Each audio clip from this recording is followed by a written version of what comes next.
No, we just wing it. And we're live.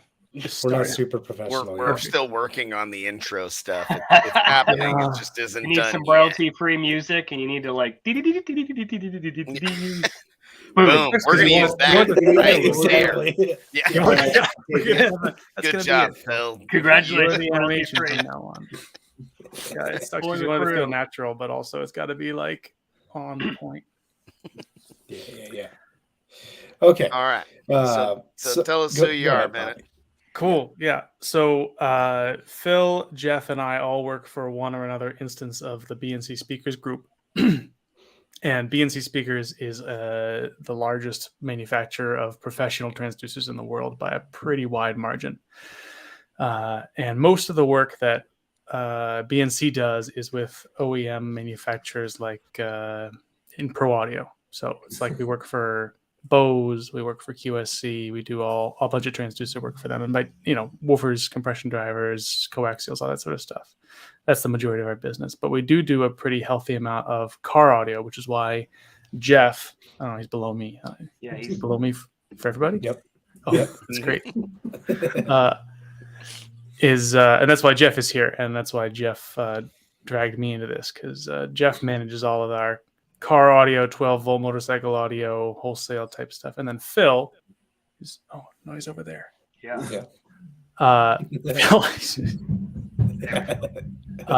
Phil is, I don't know, our sort of resident audio, Smart know man. everything. I'm like a very technical sales guy and operations guy, and Phil is like a very technical guy. I would say I'm a technical business guy. So when people ask me, I usually say I'm kind of at the intersection of business and tech for us. Yeah. So I'm happier on the business side, but I came in the door on the tech side. Sorry, I didn't mean to interrupt you, Phil. Oh, no, I was just going to say, theoretically, my predecessor, but we're really not aligned in terms of what we do in roles. He ended up going to work for Bowers & Wilkins, which is a really fancy hi-fi brand. Have you ever heard of them? So it's a small world, right? Yeah. Everybody who loves sound, there's not that many of us out there in the world. So. They look like seashells. I mean, it's that's right. Yeah, I got those seashells in my bathroom. And then Ben and I both have some shared background doing pro audio production work too. Yeah, that's true. So Phil and I both came into decided to make our lives in some way in loudspeakers. Phil more recently devoted himself 100% to loudspeakers because he was like, hey, I want a job. And I was like, oh man, this could be great. I worked for a startup company and we got sold and things got weird. And then Bennett's like, do you want a job? And that's pretty much what happened. So Phil's been my go-to, like, hey, I have a really esoteric audio question guy for like 20 years now. And now I get to ask now I'm paid for it. So now he has no choice. So where's BNC based out of? So we got the main headquarters is just outside of Florence, Italy. And then we have another factory about an hour and a half north in Reggio Emilia, Italy for 18 sound. It's near like Bologna. And then a third factory for Chiare all the way on the east in what's it called? Eastern Italy. But all in Italy. All in Italy, yeah. Yeah. Okay.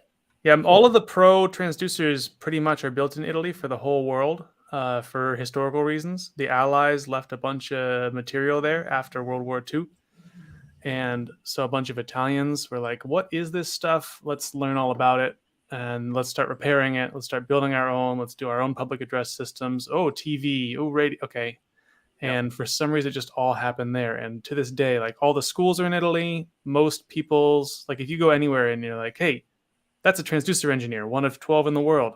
Where did you go to school? There's a like 50% chance they went to school in Italy. That's awesome. So BNC is so big, they have a stock price. Yes, we do. They're publicly traded. On the board. I own 10 shares of that guy. So their March 2020 revenue, September 2020, $20 million. Like just in the month of September, maybe? Just the month of September last year. No, I think that's a little too much for 1 month. But anyway, we're probably, I think, 2022. Oh, I probably can't say actually. No, you have to wait a couple weeks. Yeah, I probably can't say. Sorry, I know too much. Call it north of mid 8 figures. Yeah. So that's great. That's which makes amazing. us So buy the stock. You're saying the stock No, performance this is is not- very weird over time. today on the ox day. Yeah, Well, this is not a financial There's no financial podcast. Not only is this We not are financial in no advice, way, shape, or form. I know the no guy who financial owns advice. 60% of So the stock. we're kind of weird in that we're at the bottom end of the big players in pro audio. Yeah, right. Well, I can tell you this: based upon their year-over-year of up 70%, you should probably buy it. Well, I mean, welcome to COVID, right? That's more a reflection of Right. so really our steady. If you ignore 2020 and you just sort of look at our steady growth, if you imagine 2019 was grafted on here, it would make a lot more sense. So, yeah. I was just We digging usually around. grow about 15-20% a year. Yeah, That's which really is no good. joke at eight figures. So Considering we've done it for more than a decade now, we've been I very, was very just lucky. going to ask when was BNC founded? How 47, 46?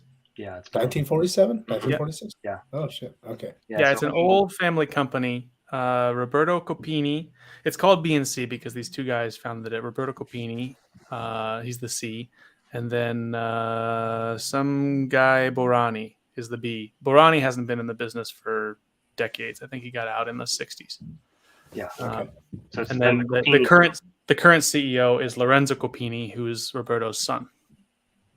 And Roberto passed away about eight years ago or so. So Okay. it's been 100% Lorenzo 100% of the time since. I mean, his family owns the majority of the company, but he is the CEO and he's the guy.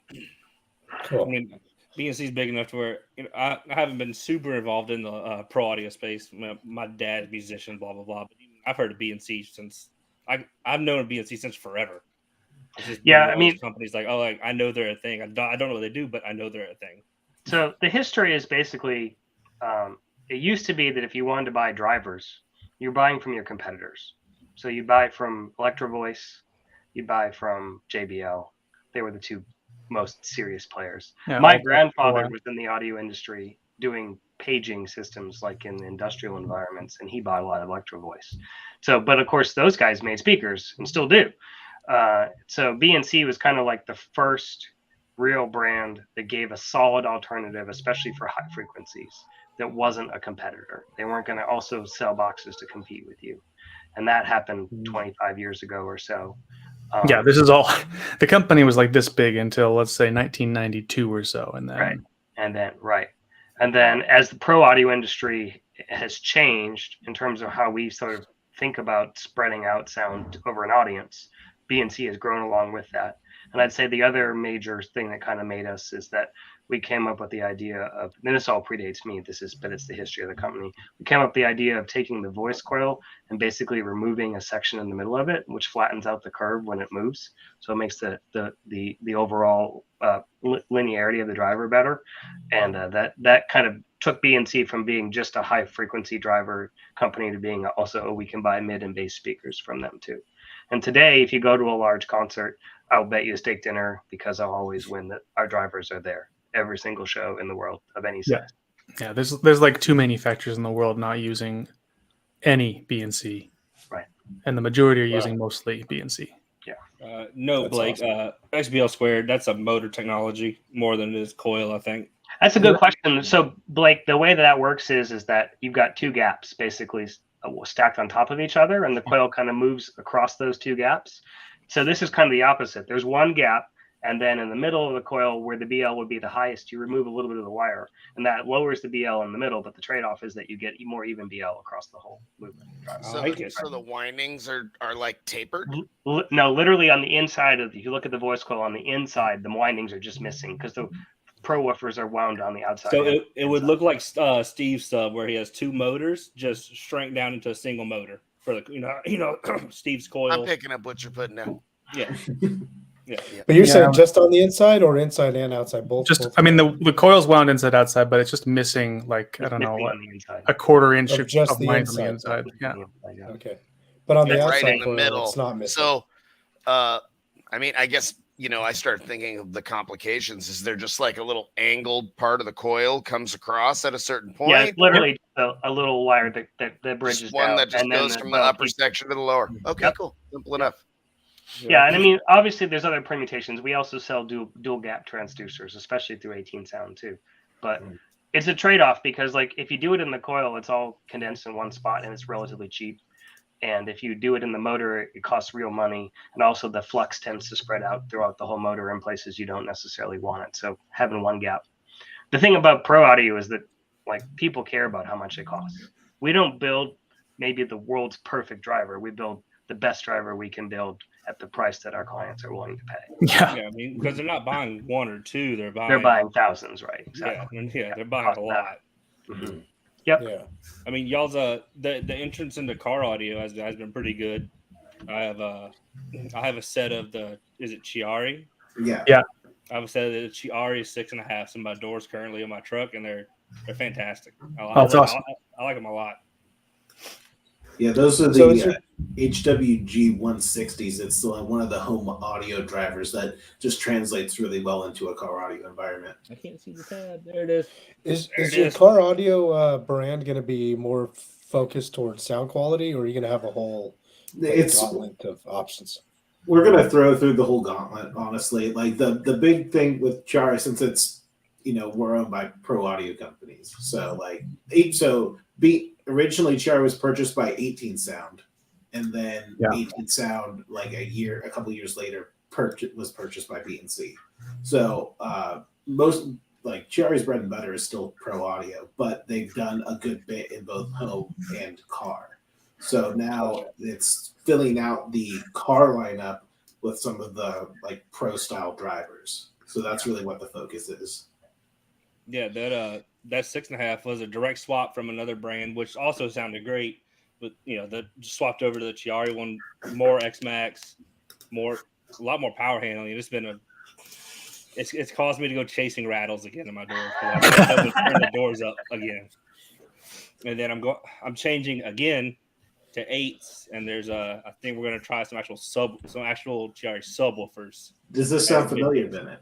Yeah. I mean, going from 6.5s to 8s is it's like going from 12 to 18s. It's a big difference. Big difference. I am not looking forward to chasing those rattles. I know will show up, but I know I need to do it to get the volume I want while maintaining quality. So yeah, it's fine. I mean, one of the things that's sort of interesting about Pro is that a data sheet does a really bad job of demonstrating our product. Most Pro manufacturers, believe it or not, don't care very much about things like the feel small parameters.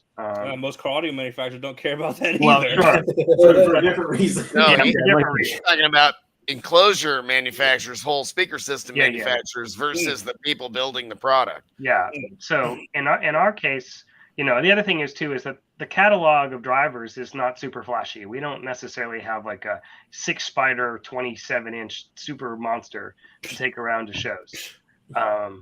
Which, I mean, it's a cool act of marketing, but it doesn't translate maybe for real people in their vehicles. I mean, we do have an 8-spider 21, so yeah, that one's the closest. But I think in those environments, the point is that the things that are not in the data sheet, like, we can make drivers consistently. If you buy 500 from us, they fit within a tight tolerance window. We take care of them.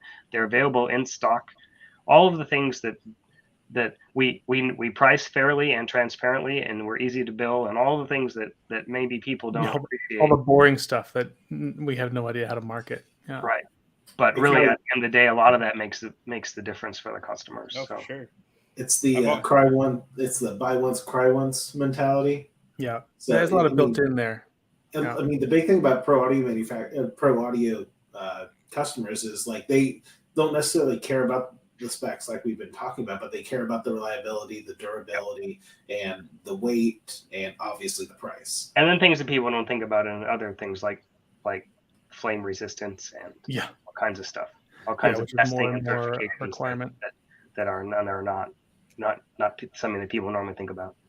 Stephen, I'll take that one. I don't think that you can say that one is better or the other. There's kind of two things to think about when you're considering the two main. There's a bunch of different types of magnets, but in pro audio, there's Neo and there's ferrite, and those are the ones that are available to you, and that you should think about. I mean, anything else is going to be pretty esoteric. The thing about Neo versus ferrite is the way that they behave in the magnetic field is different, and as a result, they sound different. You can sort of think of Neo magnets like air core inductors and ferrite magnets like iron core inductors, where with the neomagnet motor, as far as the sort of resonance of the circuit is concerned, it's like the magnet isn't there. Whereas with the ferrite motor, it's there and it has an effect on the distortion, and it's more different than better. For me, the reason why I would say that Neo is in general better is because you can pack it into places that you can't put You can change ferrite. the structure. So we have a lot of designs today that you can't make them in Neo. I mean, here. Ferrite, I mean. Which is crazy, because if you ask like on our side for these big subwoofers, I tell people who are doing big demo builds, play music a lot, do ferrite simply because of the mass, because they can absorb more heat away from the coil. Yeah, I mean, if you're really going to heat it up, more mass is better, but this is a neomagnet. This thing weighs 8 pounds, 8.5 pounds. This is the neomagnet out of the 6-inch coil 21 IPAL. It's not magnetized because I'm not insane. Right. I'm like, that's there'd be a deadly weapon off your head if that. This is my favorite paperweight, but that's, the amount of ferrite. There is no amount of ferrite you can put on, because if you made this ferrite and you make it now it's going to be way bigger, huge. but the flux that's way out here, by the time it gets here, it's died off. So you just can't make it bigger at a certain point. And with Neo, you can. So we see that pretty often in a car audio. There's this I don't know the exact specs of the motor, but a lot of brands will use the same motor. They call it the team motor. 4-inch voice coil. It's probably 110 pounds of just ferrite, and it's so big that it's wasting so much of its energy just to get flux, just to get powered, flux to the coil, because it's to the gap that wide. Yeah, because they're all inefficient. Right. Like Phil said to me the other day, if you're looking at the motor and there's a lot of air you can see inside components, that's wasted flux. Yeah, it might look cool, but you're just wasting energy. Right. And the other trade-off is that you only get so much flux too. So you can like, especially in high frequency drivers and in compression drivers, you can't add any more flux to the iron. The iron is completely magnetized. You got to go to super high performance materials, and they're so they're just unbelievably expensive. If you think Neo is more expensive than ferrite, okay, it's like 30% more money. We're talking like it would make the whole driver more than double in price to use these materials. Yeah. And when you're talking about like different materials for the top and back plates and stuff like that. Yeah, and specifically at the pole piece in the gap, because that's where the flux is the highest. It turns out that you only have so many electrons in a material. So literally magnetism is like how many free electrons you have. The more free electrons you have, the more you can change their spin, which gives you more magnetism. So steel only has so many. So if you want to pick a material that has more free electrons, you can get a little bit more magnetic flux. You can just think of it as how many tennis balls can you put in the container. You can get more electrons in there, you get more flux, but the materials are cobalt and stuff, and they're way more expensive. So and steel conflict materials, it's like, I bought this, but 12 children died. I don't know if it's really worth it. Yeah, and to your magnet question, it's a really good one. Basically, you can think of a magnet as being stiff, like a spring, and Neo is like a really stiff magnet. Like it doesn't change its performance as you apply a magnetic field against it. Ferrite is in the middle, and Alnico is the softest. It moves the most, which is why guitar people like it, because it's got more distortion and it sounds warmer. And I do think it does sound better, but the question is, what are you aiming for? Like if it's part of the sound, then yes, use it. But if it's not, maybe it's not the best choice. And I think that the other thing is that in all speakers, you have this coil. It's an electromagnet. It's not a consistent electromagnet. The flux in it goes up and down depending on what voltage you apply, and it's moving. So you can imagine that the magnetic flux of the whole motor getting dragged around by the moving coil. That's a major effect. I mean, arguably, it's the biggest distortion effect in speakers, and that's why you see shorting rings and stuff like that. I've never thought about that before. Yep. That the speaker itself moving will drag the flux of the motor around. Drags the flux up and down as the coil moves. And you think about it, really only the little bit of the coil that's in the gap is doing the work, and the rest of that magnetic energy that's in the coil is just sloshing up and down the motor. So. Yeah, and you can try and get around that with you see guys like Purify in the hi-fi world. They're building these incredibly complex, like $500 motors. goofy surround that has all kinds of peaks and valleys. Those guys Oh, have worked yeah. super hard, and it's beautiful work. But yeah, it's crazy expensive. Like Phil said, we make the stuff that's like, it's like the BMW 3 Series. Right. Right. It is very nice. But if you want to spend $150,000 on a car, we don't make that car. Right. Now, 18 sound would be like a bit more crazy. They do a little bit more like bleeding edge stuff than BNC does. So like they have a really cool dual gap driver that came out not too long ago. Yeah, they got a whole series that came out. There's a that couple advantages. That iPower looks pretty crazy. Yeah. What? The iPower. That was that coil. It's just a really big, beefy Neo driver at the end of the day. I showed you. But really, the other thing, Drew, the other thing is that that's basically a driver that acknowledged in public that the Theo Small parameters don't matter for the pro guys, because the Theo Small parameters look unusable. But the reality is the driver is awesome. You just have to be willing to apply some equalization to it. That's the fun part. If you put the parameters into like Basebox Pro 6, it won't work. It does not. It says this will not work. This is not a real driver. You made these up. That's what it said about my Relentless 6.5-inch subwoofer. It's the thing, like no, that's not real. And I'm all, dude, it's in my hand. So the other fun part about this is, so obviously with Theo Small parameters, you're using like a very low wattage to get these parameters right.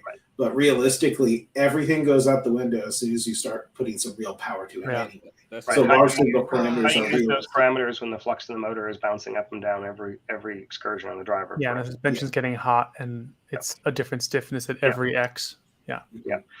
That's the other reason that pro drivers don't have crazy long excursions. We basically need to make sure the drivers don't blow up, and that they're pretty linear in the region that they're in. So like I don't think you'll see anything from us that has like 40 millimeters of X max or anything like that. Not in the next decade, no. I mean, the suspension technology the motor technology is there for it, but not the suspension technology. How does BNC determine X max?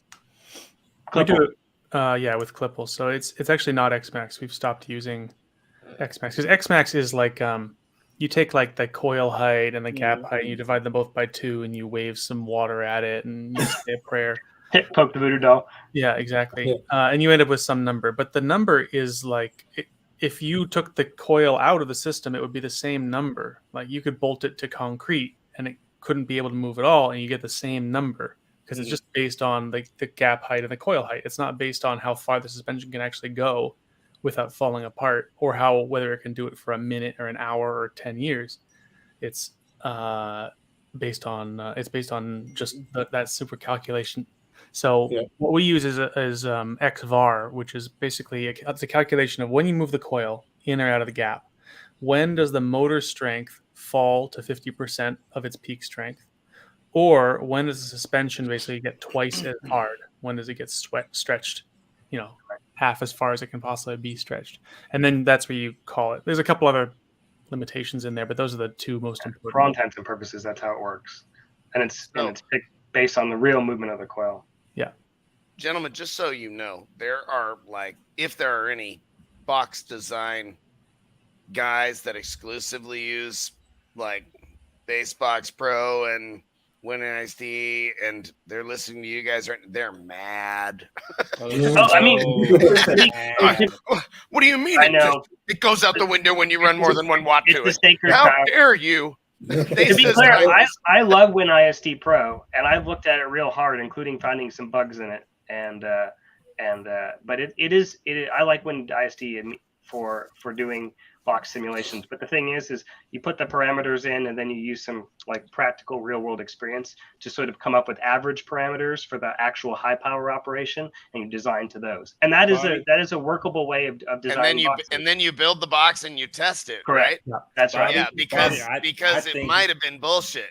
Well, also, and then a lot of our customers will do fluid dynamic simulations of the boxes too, to actually see how the air is moving in the box. So they'll start with what they call a lump parameter. That's what WinISD or Basebox is, and then they'll go to a 3D model that actually looks at how does the air physically move in the box. And because most of the limitations in pro audio are the ports, because you can never have enough port. If you have enough port, then you can make the box smaller, right? And the goal is always to make the box as small as it can possibly be, no matter how big the transducers are. That whatever 12-inch box you got is going to be as small as it can be for a 12-inch box. That's always the challenge, and that's always where all our customers are, our pro customers are pushing it. But I think they'll tool fancy ports or port out the sides or out the back or anything they can come up with to try to get some more usable port behavior. I mean, one of the main sort of differences I think between my customers that are pro and are building hundreds of millions of dollars worth of loudspeakers a year containing our products, and my customers that are building like hundreds of thousands of dollars of loudspeakers a year is that the really big guys, the pro guys, they sort of like look at it out of one eye and then they go build it. And then they start testing a physical cabinet immediately. They do it first. Whereas everybody else is like simulating, and they're like simulating on the toilet. They're simulating in their dreams. And it's like, you just stop. In the wrong program. In the wrong program, probably, yeah. I mean, doing the sort of useful simulation that you want to do for this sort of work is you need really a lot of computing hardware and a lot of experience. Well, it's like we designed in-house a waveguide for doing basically stacking a bunch of PA speakers vertically and having them play nice. And I think the 14th or 15th version of the simulation is the one that actually ended up being built. And so there's simulations, and then those were 3D printed and those were validated. So you do that loop over and over and over again.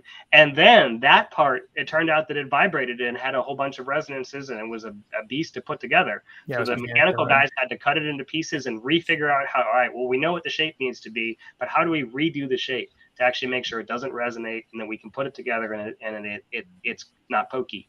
And so 15 iterations to get to like a flare that works, and then 5 or 6 more to get a product that works mechanically.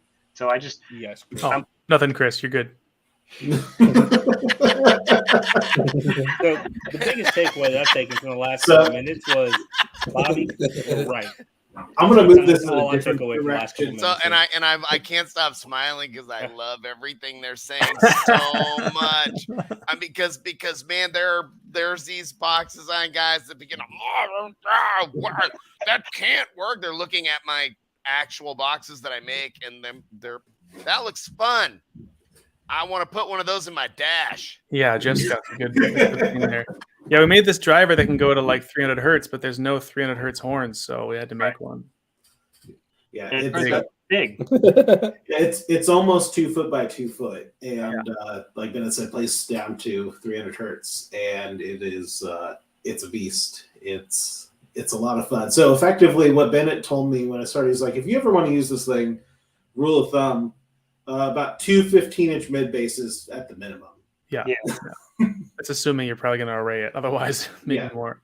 Yeah. I mean, there's a couple products out using that compression driver that are using 4 woofers per driver, and that's maybe more realistic if you're only going to use one box. Yeah, I mean, if you look at real world, like to your point about measuring it, real world 12-inch pro woofer, 122 dB. That's what you get out of them. Never mind what's on the data sheet, right? And that's where they start outside a car, guys. So this is like. This is a meter away, not right. At 1 meter away in a room, in a big room, or outside. Right. Yeah, or an open space. And that number is about where the driver starts to not being usable. And you can add a little bit of X max, but you add a couple millimeters of X max, whoop-de-doo. It doesn't give you 60 or whatever. So for a lot of the pro environment, the compression drivers have a lot more juice in them than the cone drivers do, and that's just because they couple with the air better. And the saving grace in the world is when you're 100 meters away, air is really absorptive, so it all balances out. And it turns out that even with that big gap, you still need way more highs than you need mids and lows because of the absorption in the air, which is another big difference between if you stacked a car with high frequency like we have to stack PA with high frequency, it would just be unlistenably bright. You'll have 20 dB or more. Build are unlistenably bright already. Yeah, right. Exactly. I've listened to a few unlistenably bright cars for sure.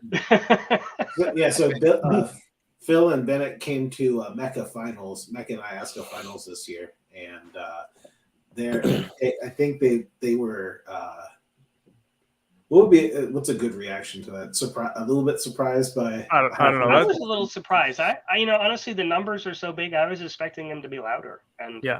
I guess when you get, it's not fair to compare a single car to a huge PA in a stadium, but a huge PA in a stadium is big output relative to even the really super loud cars. The other thing is that the tonality is really different. One thing that's super important in pro is mid bass. You want really, really punchy from like 90 to 250. It just needs to be super aggressive for the bass guitars, kick drums, stuff like that. And that's very much a hallmark. And that's a region that isn't as much focused on in cars, and it's kind of hard to do because you've got a big sub and then you've got smaller mid bass speakers. So like the overall like tone was more different than I expected it to be. Yeah, I would much prefer, like, if I ever get into building stuff like that, it's to have proper tonality and to have good mid bass response. Yeah, it's tough. Mid bass is the hardest from a driver standpoint. It's the hardest band pass because 90 to 250, 90 to 300 or so. That's cone doesn't really move. Big boys are made. Lots of heat, and drivers don't couple super great to the air, so there's not a lot of efficiency. And it's the fundamentals for almost all the instruments. It's like the range.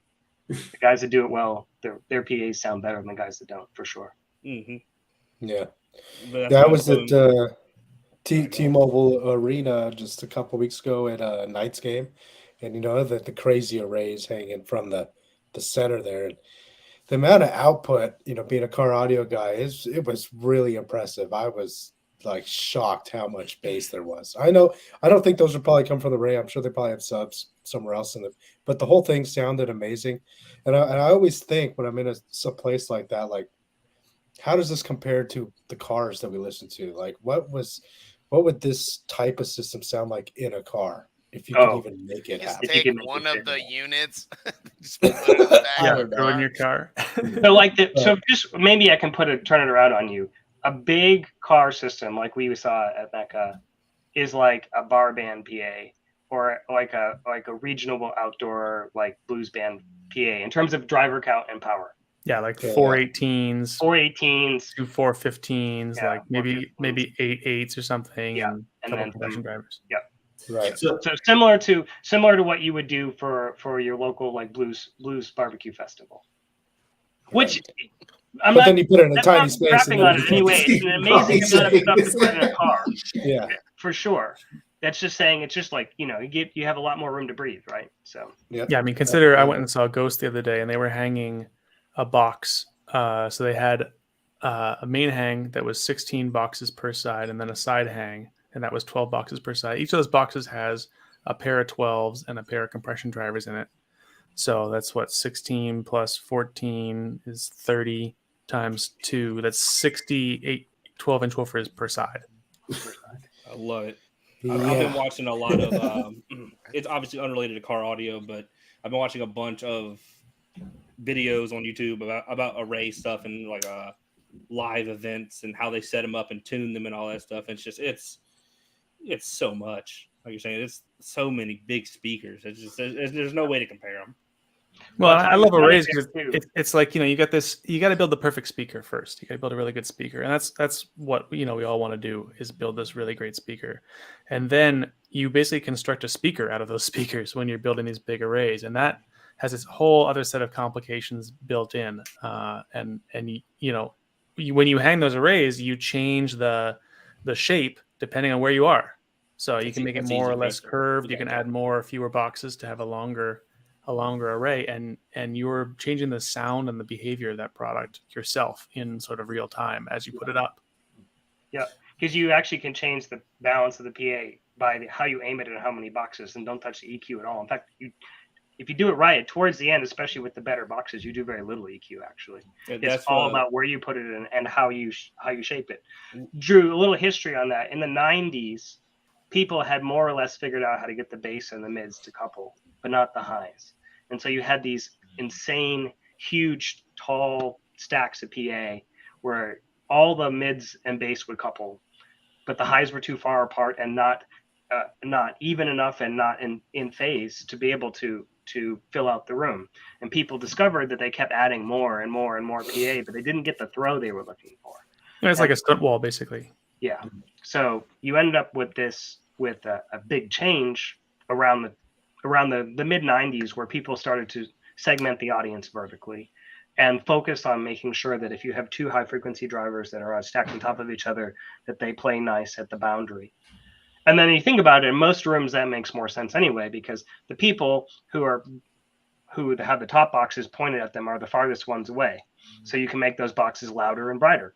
The people at the bottom are closer, and so you can make those boxes less loud and less bright, and you can get a much more consistent response. And that concept has taken over the industry. Does anybody have a big we used to call it flying junkyard PA anymore? No, I think the only thing that's basically not a line array that's taken seriously in big PAs, and by big PA I mean more than 4 or 6 boxes aside, because there's a lot of people doing some very specialty stuff that's still made out of point source boxes in the world of dance, in the world of really very high output like IMAX theaters, that sort of stuff.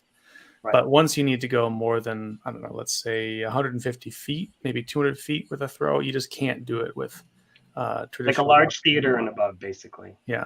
So the what I was thinking of was the hollow plot matrix array, which is sort of sure, but that's a whole different animal anyway. Yeah, that's a very strange and unusual thing to think about. So, are you guys involved with that huge IMAX dome thing they're building here in Vegas? I don't know if it's IMAX, but that's what that's what I'm talking about. That's the hollow matrix array. I mean, we're not. Okay, yeah. We don't have. If we were involved, how do I say this?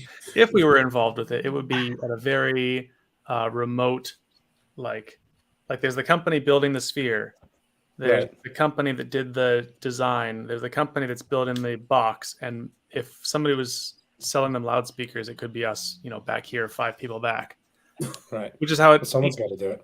Right, somebody's got to do it, but people are like, "Oh, hey, you sell stuff to Bose. Are you involved in the T-Mobile arena?" I have no idea. No idea, right? Gotcha. Somebody cuts a PO and stuff happens, and sometimes you hear about it. And I feel like a lot of the stuff that goes into the live performance and pro audio side could really be used. Could really be used in some of these street style battles. They're really big in New York and Florida, where they'll just cram in speakers into these Tahoes and vans and stuff, and they'll have 140 speakers in the Tahoe. I'm just like, man, there's just got to be a better way to go about that. Yeah, I mean, like Phil said, it's always sort of disappointing for sitting next to Jeff there. Yeah, just got his own arm around. I have a project that I'm working on for a customer. This really awesome gentleman came into my shop the other day. He has a monster truck, and his trailer that carries 2 monster trucks. He has this big badass sound system in it. Yeah. And in the pits after the monster truck events, his rig is the sound system. And he knows what loud is because he's got like a methylated V8 times 2. What's that? He knows what loud is because of how loud the monster truck is. Yeah, right. Yeah, no, and he's having us build a sub box for it. It's like 2 15-inch subwoofers in a bandpass that ports to the outside of the vehicle. Yeah, and I had a couple of ideas at first. I was like, man, and it's for outside, so I wasn't sure what's the best way to have a subwoofer, play for outside. But he had said he had great results with this, and I believe him. So we are planning to build this enclosure. But he was asking about speakers for the outside of it, and he used a bunch of these 8-inch like wakeboard tower speakers. Yeah, those all suck. Yeah, they're uniquely those would be pretty good, but now I was like, God, it'd be really awesome to have some kind of big badass horns of some form. And then I see that thing next to Jeff's left hand there, and I'm like, man.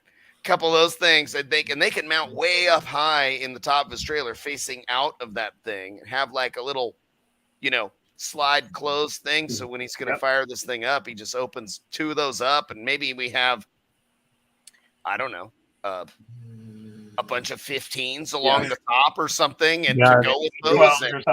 Gonna take a bunch.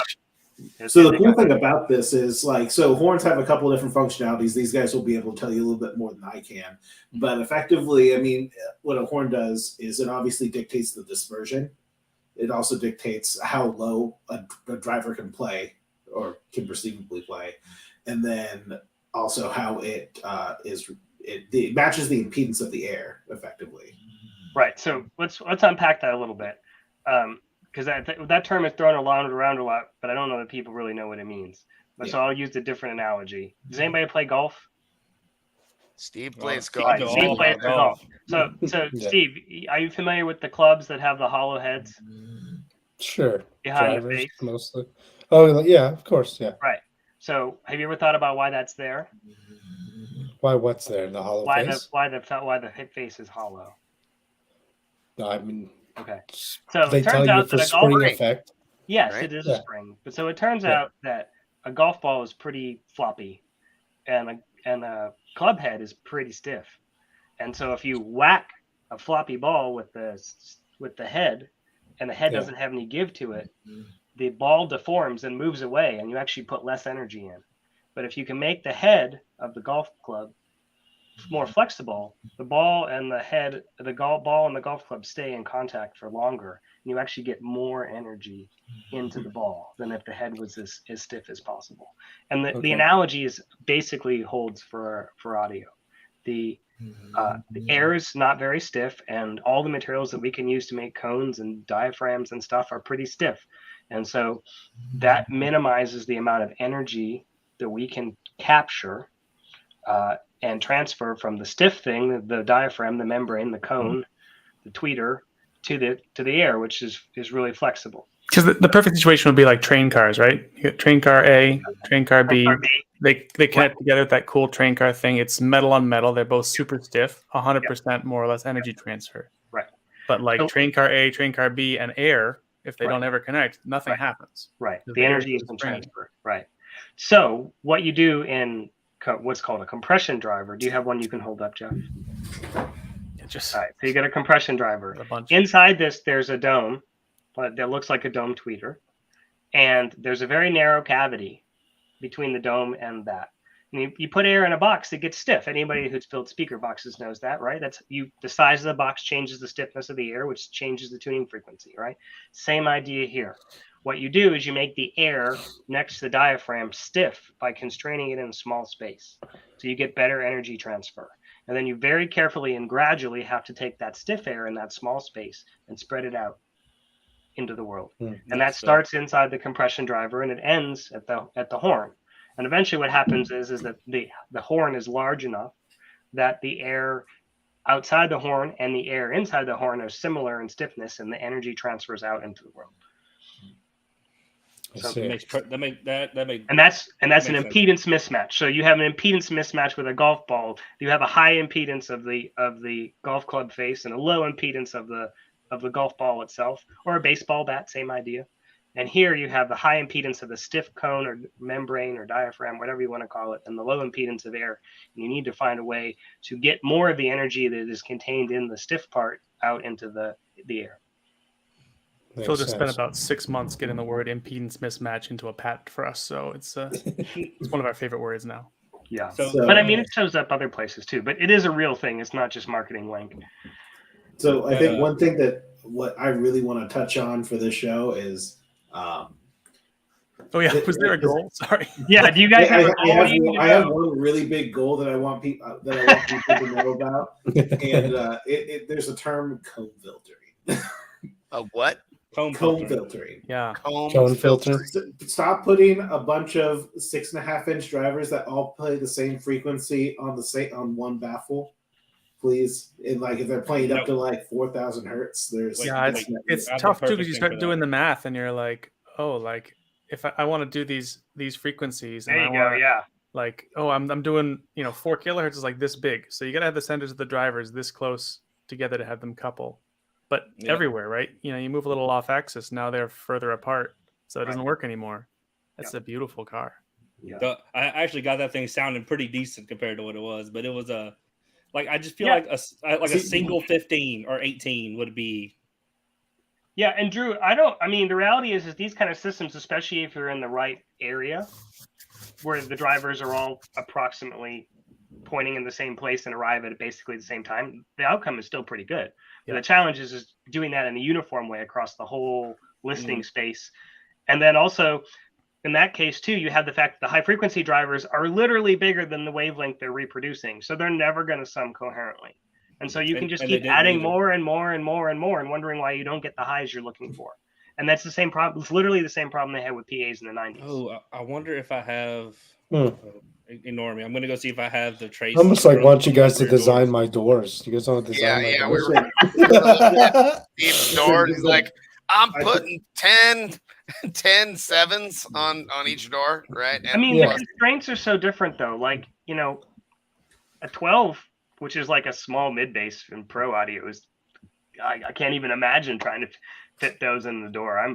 Right there. Yeah. Coax back there. I mean, I'm doing my first car audio install in like 15 years right now. Never have any complaints. On my own truck. Like a 7.5-inch mounting depth. Yeah, exactly. Yeah, don't worry about it. It's fine. You don't need like leg grip. It's not important. Yeah, man, that would be pretty intense. I mean, I could fit it in the car is a challenge. Yeah, it would work. Yeah, I could fit some massive mid-bass speakers in my doors. What I'd like to tell a lot of the guys that because your windows don't roll down. Yeah, that's a big advantage. Yeah, I mean, honestly, that's what I'm doing in the Element. I'm putting a 10-inch woofer in the door, and I'm like, I'm not going to drive it very often. If I go to a fast food place, I'm going to just get out because I'm driving it to like a show. It doesn't matter. I wonder if I could get Kicker to make me some 18-inch mid-bass speakers. Well, you see, you don't want to do that. There's a limit to how much the motor can control the cone. What's the optimal mid-bass size? Don't ask. Oh God! I don't know. Mid-bass or mid-range? Oh no! I will say this about our product line. My personal favorite is the 14 NDL 88. That's a very good 14-inch mid-bass. I thought you liked the NA100 the most. I do like the NA100, but it's like twice the money for not twice the extra. Yeah. So it's a 14-inch mid-bass and what? It's a 14-inch mid-bass with a 3.5-inch coil, and it's just the cone is light enough so it's got decent extension. It's really punchy. You can use it to 60. It's got a pretty big cone, a pretty big coil. 35 if you want to. I mean. Yeah, you could but to really beat on it, you can use it. I got some guys from Pennsylvania using 10s to 45. So. Yeah, is that a Neo or is that a Ferro? Yeah, Neo, yeah. It's pretty much all Neo. And if you play bass guitar, I guarantee you it would be the best bass guitar speaker you could buy. It's perfect for that. It'll do 30 to a couple K. It has an exponential cone, so it's smooth response. It's a great driver. So then what Bobby saying? What's the mounting depth on it? You know? A lot. What do you think, Bennett? No, they are deep. It's got to be like look it up right now. Look it up. 10 inches. I mean, a lot like 14 or a lot like 6, 7. No, maybe? no, way more than that. This is the NDL 88 or the 76. The 14 NDL 88 is my. Yeah, it shouldn't make a big difference. It's the same basket. Yeah. All right. So the mounting depth on that is 6.57 inches. Yeah. That's it. And then actually, so 18 sound makes some really good mid basses too, but the motor looks like a beer can. It's huge and it's super tall. So those would be really tough to put. It's because of the double motor, like you were talking about earlier. Steve. Yeah. So another really cool thing about 14s is I think that the 14-inch coaxial is probably one of the better ones as well. I think I discussed this with Bennett at one point. And 15s are just such a hassle because they just don't. They get you a lot of bass, but it's really easy to add bass, right? Right. But then the clear mid range is trickier than bass. Yeah, it's really hard to get the clear mid range. So the 14 is just smaller enough that it just makes it to like 1 kilohertz and doesn't suck up there, and so it works. I like 10s too. I think 10s are great. You just have to respect what they can do on the low end. Yeah. Jeff, did you say a coax? Yeah, there's a 14-inch coax. Yeah. What's the high side driver of it? Is it a horn or is it coil, Bennett, or 2.5 inch? Yeah, it's a 3-inch coil. It's a 3-inch coil compression driver. Nice. I bet that thing's dope. Yeah, those are rattle off some model numbers. I can pull up some Yeah, That's it's the a- 14CXN88 would be the highest performance one. Yeah. I was trying to share I had a picture of a split coil. How do we too, but share? Yeah. I couldn't You share. think the present button? Yeah, but I have to Yeah. I gave it permission to see my screen, and I have to reboot the app to do it, so I can't. 14CXN88. Yeah. I'll just tell you what I can do. I can just present the whole window. So that's literally the 14CXN88 is literally what we were talking about. It's the 14NDL88 that Phil loves. Attached with on the back, you can see the compression driver with its separate terminals. Okay. And if there was a horn, it would be under that It would dust be cap. right under the dust cap. And remember, we vote with our wallets, so it uses one magnet for both motors. A big Oh. magnet. You get 2 for 1. That's dope. So the dust cap doesn't mess with the high range frequencies No, at all, or No. They're like tissue paper in this style if you don't have a horn on them. They're very open. And you can get a horn mounting, or you can actually get a horn. You can get all three versions. okay, Keep it away so from put a children. throat on it. Yeah, don't let your children. Yeah, children, yeah. I had this problem because I put 8-inch coaxials on my son's Power Wheels. Just gotta And vacuum. I have I kept a dental pick with me at all Okay, times, or so I can just sticky tape will do it too. yeah. Yeah, that's a cool graph. The previous one is pretty cool because you can see where it lets go. All right, I got one. So this is a ferrite coax. Oh yeah, Okay. So it's only one magnet for both what's that? motors. The 8FCX, Phil. This is the 8. On the back here, Oh. you can see where the compression driver is. And then this is so you can see how much bigger the motor is for ferrite to have it to be similar in performance for the. Oh yeah, the Neo version is motor. like Mhm. And then on the front here, less than a quarter of that you can size. see that there's no horn flare. Hey. And you can see that you can see the index hole and the 2 mounting holes. So the customer that uses this designs their own horns and mounts them in the center here. Okay. And the extra spider there is just it glues to the horn. It keeps dirt and dust getting into the gap. Yeah, of it's the not woofer. Otherwise, acoustic. it'll go. It's a mechanical thing. Gotcha. And then if you get it from us, you can get one that has a little baby horn, or you can get one that basically just uses the pull piece as a horn. Oh, is that the 4? Yeah, I love this the is- 4. It's just the cutest thing. in the world. This is the coolest driver I think we make personally. So I've showed Drew this a couple times. So this is the 4CXN36, and it is a 4-inch coax. So effectively, putting one of these in your A pillars or whatever would be great for some of the like demo guys that are looking for some sound inside that you don't have to run all the 6.5s that are probably really close to hitting your seat and stuff. This would be a great option for that. Yeah, get out of those 6.5s by like 800 hertz or something. Yeah. That used to be the way that I would go about it is, just tons of 6.5s in the doors and then some tweeters in the pillars maybe. Bobby's the reason I'm changing my entire truck up because he did 3s and tweeters in the pillars, like 4 of each in each pillar. And I was like, this is the best thing I've ever heard. Compression horn tweeters. Yeah. And a F450 or what big truck. Anyway, I was like, man, this is amazing. But That's what I really like about that coax is, I mean, you don't have to stack if if a you car want audio to. manufacturer, well, I mean, I guess we don't need to. I would love to see some of those in a build, like 4 of those per pillar to see how they keep up. Oh Yeah. Well, I know they'll keep up. I guess pressure would be my only question. How do they deal with 165 dB to the face? I think there's only one way to find out. Yeah, you gotta test them. Yeah. We got moved around, and I'm like, it's weird, and we're kind of Hollywood squares. Yeah, I don't know where. So I brought out the for completeness, since we're talking about coaxials. This is the high frequency coaxial. This goes on that big horn. Okay. Good Lord. So here's the high frequency driver. You can imagine. All right. So this one is super complicated. The driver, the mid bass driver, curls around. So the sound actually the voice coil is actually pointing at you, and the sound makes a 90-degree bend and bends out through a special device. And the highs mismatch device. and the highs comes yes, the impedance matching mismatch device. And you can see that there's a little part here in the middle of it that basically shapes both of those as they come through. Yeah, And it turns out that if you want to see more, I did a video. you have the video. Yeah, put the link to the video. I'm gonna find the link. Is to this that the one video. where you took it apart? I Bennett? took it apart. Yeah, Yeah. so Ben took one of these apart. So, But the point here is that this is a complicated and expensive Oh, thing. good, Drew. And the reason that this is going to take off in Pro is because it's hard to integrate the mids and the highs together in a good, coherent way. It turns out the closer you do it to where the sound comes out, the easier it is.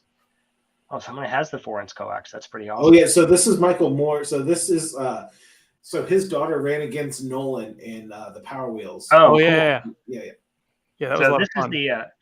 is this driver. What does it weigh? 8 pounds? Yeah, it's 9 pounds? I'd say about. And it's Neo, so it would be like Yeah, it's a lot impossibly of, heavy. and the rest of it is aluminum, so it's like Yeah, and the rest of it's aluminum. Yeah, it's a beast. that's as light And as that- it can be made. That's this what is- goes on but that, this that is- horn. Yeah, it goes on the big Okay. horn. But because Pro customers are having the same struggle that everyone else has because the physics is the same of combining the mids and the highs in a good way and getting extension, products like this that can do it in the driver, so that the horn basically doesn't, you don't have to worry about combining, and you don't have to design a waveguide, you don't have to do a whole bunch of other things that some people still choose to do. This is the future. And I think that in Pro, a lot of customers will be like, you know what, we'd rather spend our time maybe focusing on the horn design and not trying to figure out how to make 2 8s and a 2-inch play together. It'd be interesting to see how low can that play? depends on how big the horn is. Yeah. So on the horn in the laboratory, it's 300. On a horn you'd want to put in a box, it's more like 400, 450, something like that, Bennett. Yeah, technically that horn that Jeff has loads down to 300, but I would say for full output 400 is more realistic. 400, yeah. Yeah. I mean, that's still super low. Yeah, so and this is it. It's 400 to the end of the end. So this is everything from 18 and a half or so. Yeah, It's everything the only one. I mean, that is the only driver on the planet that will do that. And really, you put a little bit of EQ on that top end, and Yeah, it doesn't take much. He goes, it sounds pretty unique too. I mean, it becomes a point source effectively, right? Yeah, it's a in the box point source. I mean, after that, how hard is it to get the rest of the stuff within 400 hertz? Right? It's 400 hertz is like 2 feet. It's just get the rest of it 400 hard. hertz, it gets everything closer because the wavelengths are the same for everybody, and so if you can get the wavelength combining done where all the dimensions are all close together, it makes your life a lot easier. There are other problems like how do you make sure that the sound doesn't bounce around inside of it, but I have a question that relates to that. Okay. Are you guys familiar with the Stevens Audio and the old Image Dynamics waveguide horns that were the ones I have been at the ones that are in my car, Phil? I think. Oh yeah, the ones. So I have the minis in my car, and I actually just bought some full size ones to put in my Element. I don't know these, but they're a horn that go under a dash or something. Yeah, so they're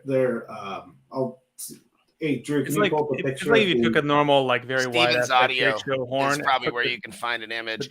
The driver mounting and like twisted it around. Yeah, sound really. Those sound really good in Jeff's car. Yeah, we used a set in a 61 Impala that we did. You know, they kind of have an incomplete dash from the factory, so we built it as a lower dash. Okay. Yeah, those are the minis. Okay. Yeah, those are the minis. The full size, it's actually on top, turned 90 degrees and kind of hanging down. But they sound amazing and they're super loud. And I'm a big fan of them. So I got a set of those. And then Eric Stevens from Stevens Audio, he told me that it'd be very reasonable if there isn't a place in a dash to install these, you could put them under the front seat. So that's what we did in my own truck, my F-150. It just reflected off all the hard surfaces in the dash. Yeah. Yeah, I guess so. And it sounds great. It's minimal tuning and it's a lot of fun. And I got a whole bunch of more stuff to do to the truck as time goes on. But could you, and what effect would it have? And what would be the advantages and disadvantages of being able to clock that big motor or turn it and wrap it so that the horn isn't 2 feet tall? It's only 6 or 8 inches or 12 inches, right? Yeah, so it's got to be. I'm actually working with somebody right now, Frederick Designs, I think.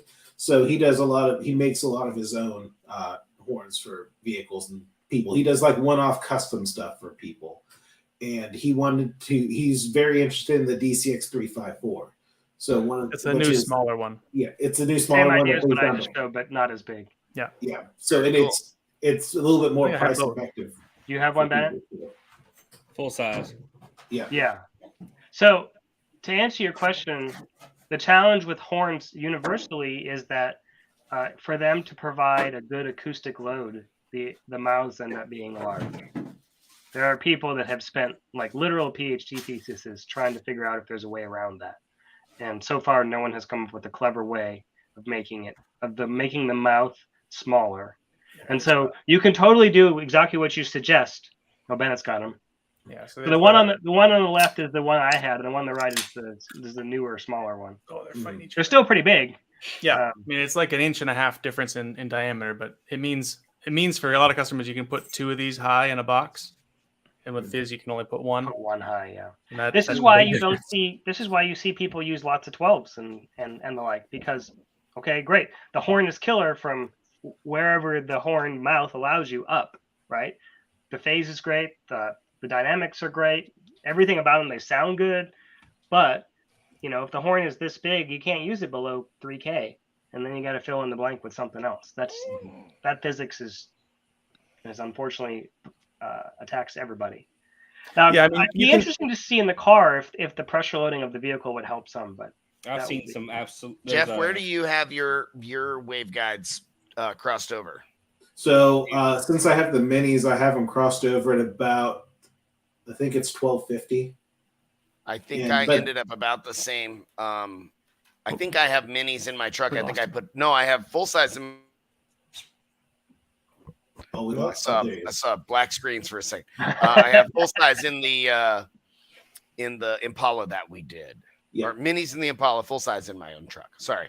Yeah. Anyway. So that's what I'm doing with the Element. I'm putting full size in there, and I'm using the DE550 in both because that's a good driver. What a great driver! So yeah, sounds really nice. It's usable to about a kilohertz. I wouldn't really.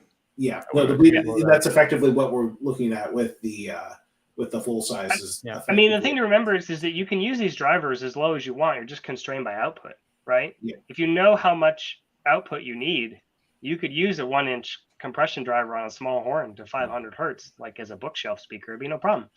You just don't expect too much out of it. So you can expect a lot if you make headphones out of the DCX, right? Yeah, sure. I bet you. If you have a strong neck. Yeah. You put one on each side, and you got a subwoofer right at the back of your. DBA approved for sure. Just get one of those cattle things that they use to kill cattle. Wait, didn't we talked to some guy at NAMM last year, and I think I brought that up to him, and he had this very distressed look on his face. He's like, "You don't mean that, do you?" And I'm like, I really don't think so, but he's across the I don't know. Yeah, you can knock yourself out. I don't know. I might mean it. Yeah. Is it going to be fun? Then I mean it. I built a lot of really, really stupid things, and I was like, we're going to see what happens. Yeah, exactly. We had a good time. Exactly. I mean, this goes back to what I was saying about a 12 being not near as loud as the compression driver. The compression drivers actually have a lot of room in them. And, and especially in a lot of the pro, they don't want to throw away any of the output. So they don't use any resistors in the crossover networks. They just use a very narrow or very gentle roll off. And there's a big gap in the middle, and they fill it in with the processing basically. So, if it's 12 or 15 dB down at 1 kilohertz to match up evenly with the 12, you've got a lot of room to get more output out of it from the crossover. So I was trying to find a picture of a horn that was in a Forerunner at one point, but I can't find a picture. Is that Mark Eldridge's thing? Yeah. I could only find the picture of the of that. No, yeah. So that was look at that training, right? Yeah, I think it's heavy. It's like 20, 30 pounds. It's heavy. Oh, I meant to tell you that DCX 464 weighs 8.6 pounds. You were. I was close. Wow. Yeah. Yeah, that one was not. That thing was quite dense. Is that a 1-inch? What is that? Yeah, I'll pull it back up. I think it was a Drew, 1-inch. You remember that one picture you posted a few episodes ago with the big horn in the back? Is that Jeff's car? Yes. Yeah. That's your car? Okay. Is that JBL? I was wondering if it was EV. I think It's either EV or JBL. I think he was sponsored by JBL, wasn't he? I think at one point he Yeah. was involved with JBL. Yes. Yeah. Yeah. So it looks Yeah, deep because for JBL. he worked on the JBL Bronco because he gave me Yeah. a bunch of stuff from that. So yeah, so that would have been I guess a JBL Yeah. compression driver. Hmm. Said he ran it on 1 watt in the car. Yeah, sure. I mean, you figure So- most of these things will do like 113 dB at 1 watt. Yeah, So. that's what he was saying. He's like 1 watt per driver, and it was still more than you wanted in the vehicle. So that's the That's fun awesome. part. We're working. Or I sent 2 drivers to a gentleman in California that is going to be using 2 of the DCX in his car, and he's doing a full custom dash and part of the firewall, and it's a whole ordeal that he's going through. But he's going to have 2 of those for his mids and high frequencies. Oh, nice. And it's going to be a lot. So I'm very excited to see what he does with it. But I told him, I'm like, listen, I really hope you have a volume control that has many, many clicks. So you can go up by like that much and that much and that much. Good Lord. Well, with all the pie in the sky stuff, and I mean, a lot of this stuff is cool for us to talk about, but it maybe not so super practical. Do you have any more like nuts and bolts or sort of day in, day out questions? Or any more questions about how pro people do stuff? I mean, the only part of the pro industry that I've been keeping up with, and that's only recently, is the tuning part. That's just because I've gotten really deep into tuning cars. So, do you have a smart rig or something like that? I have a JL Max, which is Max. based on smart. Yeah. Those guys. I Are didn't know smart was a thing until I got it, and I got to hang out with the dude who created Max, Nick Ames, and he was explaining it to me and tell me about smart and all that. So I'm like, all right, well, I'm gonna learn everything I can about smart. Smart is like, I don't know if smart's the right tool for a car. I mean, it's really designed to be fast. Yeah. You almost never have enough time to do tuning, as Ben and I will Mhm. have both experience. And also, a lot of times you got to do a bunch of microphones, right? I think especially in a car, you get a bunch of microphones because it changes so, we're used to arenas where, okay, you place a microphone and then you kind of walk 50 feet, you place another one. And, in between, you can sort of imagine what happened. But in a car, right, a lot is different, right? You don't get to imagine that. Also, to really like everything, when you throw a giant meat sack in the driver's seat, everything changes when you don't have that. So effectively, oh, look at that. Yeah, that's beautiful. Cool. Okay, nice. Does that all come out on one connector? It's all like pre-wired? So it's 5 individual microphones. I just have them taped together. Oh, okay. Oh, There's nice. 5 individual mics into 5 mini XLR connections. We should introduce you to an unnamed large car OEM that has a 40 microphone fancy thing that they put in their cars to do their. They basically take a car, they park it in an anechoic chamber, and then they spend 2 days wiring it up with microphones. They use It's fancy 80 microphones in one car. nobody And then they tells just me run- anything cool like this. I mean, they're trying to I mean, you think, man, every penny is squozen out of the car, right? So the drivers are, if they could figure out how to not use drivers, they would. Every penny, every pound, and every right, every pound. So as much analysis and DSP they can throw at it, the better. So look at that vehicle I Real showed you with all the face. speakers facing you, it had speakers in the rear doors too. This is the front, the tweeters in those very back doors, and the tweeters in the doors behind it. Does it have delay compensation? Because your phase is wrapping real bad. No, I think that's what you're telling us. this was no tuning done to the vehicle at all. Oh, okay. Nothing. But I mean, even if I did, it'd be there's 4 feet between the Well, back. No, I mean and the doors. in the loop back of the software. Where are you going to align it? 2 Yeah, kilohertz? so it has its own reference point. So It does. Okay. yeah, Max can set it at Max will be the reference. It'll set the reference point, then it bases everything off of its own reference. 2K5 is pretty close. Yeah, I was saying I would probably go for that. 2K5 3-ish. Looks like you might be able to get it close So there. this is front and back doors, and it was close-ish, but then you get to the mid-range, they're just completely just. I mean, if you just overlay enough traces, it'll be just solid. And, It'll be fine. boom, Perfect. looks good. I think one question, I maybe from the car community might have for you guys is because we're starting to see more and more pro audio as these builds. The bass side is already getting insane, but now people are building crazy doors and stunt walls. What would you guys recommend like a good combination of drivers to get an optimal sound out of pro audio stuff? Because I mean, we're all used to using just normal car audio speakers, not pro sound stuff. So they obviously have a different sound than the other, than the smaller, normal, everyday car audio drivers. So yeah, like what would you guys recommend for the guys that are wanting to put pro audio in their car to maybe like a good combination of sizes, or because we tend to go way overboard on one side or the other. And it Yeah, and seems I like, also, I mean, we sell thousands and thousands of particular models a year into the car audio community, and I don't know where the vast majority of them go, but a lot of them are very old style designs and sort of People are ignore. not using our newest stuff. Yeah, they're not using our newest stuff at all. And I think one of the biggest mistakes that I see is that there's like you build a car and something blows up, and they're like, this speaker just, it doesn't have enough watts. And I'm looking at the failure, and like the cone has exploded. Like the number of power failures I've seen is like, I don't know, 10% the number of excursion failures I've seen. So I think it's just putting cone area in the wrong place. I would personally, I would fight real hard to get like a 15, not a 12 in the sub range. Like an 18 would be great, but 15 is enough. And it's a big jump over a 12. And then I would try and go fast into like 10s. I think a 10 is enough cone area. You can get like a 2.5 or 3 inch motor on it. And if you put in like, I don't know, 4 in like an average car, I'm talking about not crazy, but like if I was going to go do my car, I would try and put like a 15 or 2 15s in the back. And then I would try to get like a 10 in each door. Well, and then I would they try talk and go about like a stunt wall for like that aspect, because I think that's the one that people can easily do without a whole lot of that's true modification. I mean, if you get 12s would be great. Yeah. But so like what I like to tell people honestly is keep it simple. Like you don't need a bunch of different drivers, because that's where you run into difficulty tuning with like cone filtering, where you're hearing dips, but you can't fix it. You can keep boosting that, but you're not going to get it because it's being filtered out. Also, the price in terms of complexity for adding an additional band pass or an additional speaker that's a slightly different thing that needs to be included in the tuning is really, really high. Yeah, there was a big crossover, extra DSP, all those things.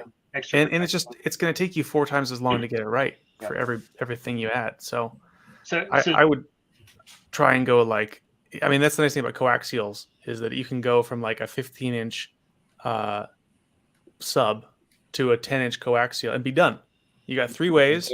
It'll be loud as piss, and you're done. The second you add that 4th way, it's going to take you. It's way more expensive. It's going to be 10 times harder to get it all integrated. Or a single triaxial. Or a single 18-inch triaxial. Yeah, that'd be a great idea. Now we're talking. Well, that's a different animal. So less is more, it seems. I was at the flea market one time, and there was selling 6x9s, and he was like, 5-way, son. Right. Yeah.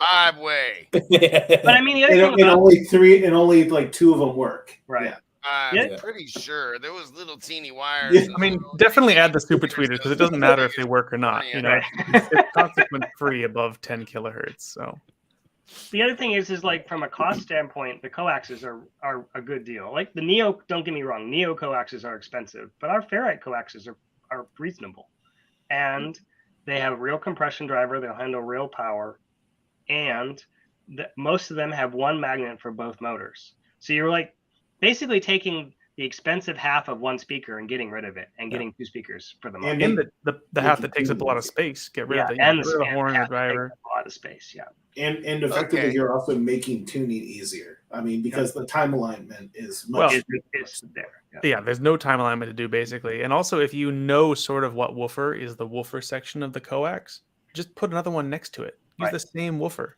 Right. The like same coax woofer, or like something, coax woofer coax. Yeah. Well, what I'm getting from this is all the car audio guys, for the most part, that are using pro audio, we're not using big enough speakers. We're still stuck in that 8-inch or smaller mindset when we'd be better off doing a couple 12s in the doors versus 8 8s. I mean, even doing a single 10-inch 10-inch in the door. I mean, I think one of the problems becomes, like for builds like mine or yours, Steve, is unless it's made out of carbon, we're gonna fold the cone in immediately. Just gonna you're gonna turn paper cone into confetti. Yeah. Pretty quickly. But stuff So like back the back to doors, another project that I'm actually working on. Rather than having 4 6.5s and 4 tweeters going up the A pillars, I should stick like a badass 10 in that door, single.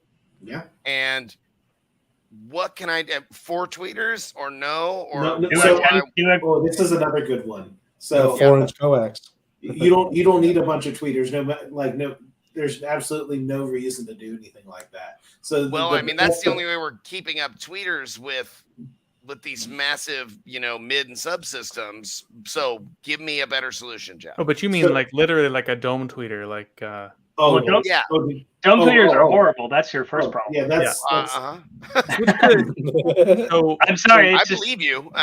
Talk to me. One of the biggest psychological differences between pro audio and home audio is that dome tweeters in the home audio setting have power compression in a way that compression drivers do not. And it is honestly, from a time domain and all the other things, the dome tweeter looks better. But in terms of when you put them next to each other, which one has the sauce? The compression driver has the sauce, and that's because it doesn't have the power compression.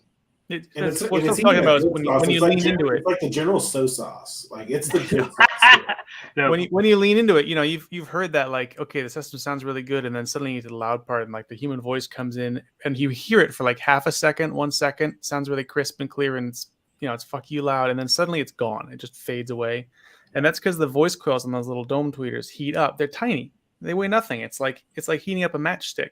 They heat up instantly within like half a second, and they're just gone, because when they get hot, the resistance goes up, the impedance goes up, and so just no power goes into them anymore. Yeah.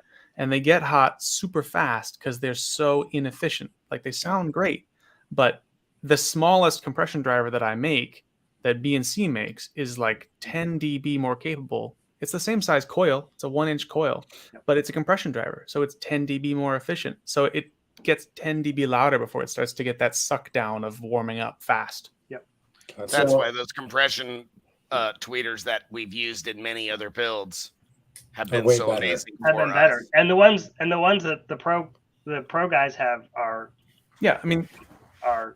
Ben, we have things that are in the ballpark. They don't have to be big.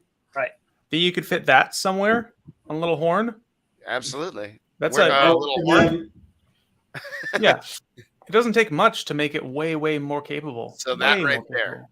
Just never use a dome tweeter. That Jeff has in your. If I put a set of put one in each A pillar.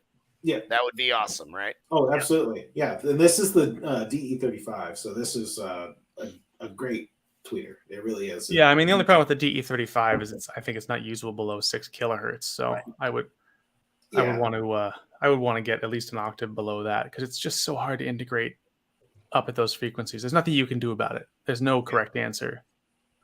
Whereas down at 1-2 kilohertz, there might be a correct answer. Yeah, I don't know, Stephen. I would argue we can't hear over 12. Yeah, you'd be lucky if you can hear over 12. Yeah, exactly. Yeah. In pro, at the concert, if your 12 is even and you got a little 16 to make it feel crisp, you're good to go. That's the real. There's a lot of impressions up there. I think your brain does a lot to fool you into thinking that there can be high frequencies, but actually that's a good tuning trick. Add a half a dB at 15K and you'd be shocked at how much it improves almost anything. Just a half a dB, and it completely changes. And if your bass doesn't feel balanced, like if you feel like the bass is and you're playing with the EQ down in the low end and it just doesn't, you just don't get the whole mids to tilt the way you want, try a very gentle tilt in the high end, like a dB or less, and you may be surprised that your brain just snaps it in as what you need. Now, I did want to address the Indy SPL. I got 8/8s. Where can I get 12s? Funny enough, I'm going to Indianapolis tomorrow and speaking with Drop and Hertz Car Audio, and they are going to be the online cherry retailer of the future. Nice. So that's, but as far as BNC goes, you can purchase BNC through a couple different channels. The easiest and the most familiar for most car guys is Parts Express, my former employer. They're the easiest and everybody's heard of Parts Express in the car community. But I mean, I work for the company and I buy my speakers from Parts Express. Yeah. Even the same. That's the same reason JL's VXI amps DSPs run at 96K is so they can say high res. Yeah. But that's just so that they can say high res. I mean, that, that's one of the things where being pro is sort of like building race cars. Like, you look at like F1 engines, and like everybody's got basically the same engine because they're up against those limitations. There's no lying anymore, and you can't spend some money to make lies, because if it makes the car go less fast, then it's not worth it. And that's sort of where we are in pro. Like, everybody's well aware of what you can do and what the limitations are, and we're pushing half dB improvements, and it takes us 5 years to get them in these compression drivers. Which is, but at the level you're operating at, that's a lot. But yeah. Especially, I mean, the overall integration is much better. You got everything is much tighter, and it's in one package. The customer's happy with it, but it's like airplanes. They redesigned the whole thing for 4%, 5% improvement in fuel. Yeah. So same story. So Jeff, I wanted to ask you something, since most of our viewers are car audio people. But tell us a little something about is it Chiar? What's the Char? Char. Tell us a little bit about the brand. Like, what products do you have to offer for car audio? Is it more of a pro audio, car audio type leading brand, or we've got a little bit of everything, but there's a lot more available in Italy, because obviously that's where they manufacture everything. And it didn't make sense to bring over the entire breadth of product when we're just starting out. So what we did was we brought over some of the pro car audio style stuff, and then some select drivers that I can push into certain communities. So like the HWG 160 that Drew has, that's more of a traditional car sound quality driver, or a home theater driver, or a home audio driver. It doesn't have pro audio surround. It's got a normal rubber surround on it, and it's got a unique looking cone, which draws in the attention like home audio guys and car audio guys for some reason. The aesthetics goes a very long way in this market. But we do a lot of the pro style stuff, and we're honestly working with some OEMs in the pro community as well. So really, our focus is pro and pro car, but we have a lot available in all markets. Yeah, the whole group is kind of pro influenced. Like, that's a top down thing. We start from pro, and then that flows out. But Chiari is definitely the more aimed towards people who are not trying to build line array cabinets crowd, which is not true for 18 Sound and BNC. We're building products for people build line arrays, period. That's what we do. And Chiari is a very old company too. It's not new by any means. It's been around. I think last year was its 65th anniversary. Yeah, it's almost as old as BNC. Mm-hmm. Yeah, I feel like I've seen the brand for years. Just didn't know much about them. So, Chris, I can actually show you something with this, since I have a tune pulled up. So generally, it's been the go-to, don't boost, which is fine, but you can boost without actually boosting the signal. So if you look, so this is this is nice, dude. This is your alignment? Yeah, this is my truck. So if you see, Chris, everything in orange is a cut, technically, which doesn't make sense because look how high that is. But everything in orange is a cut. Blue would be where it starts to boost up. I know it's backwards, but that's just how it is. So I have so much cut going on in here that even this right here is technically cut.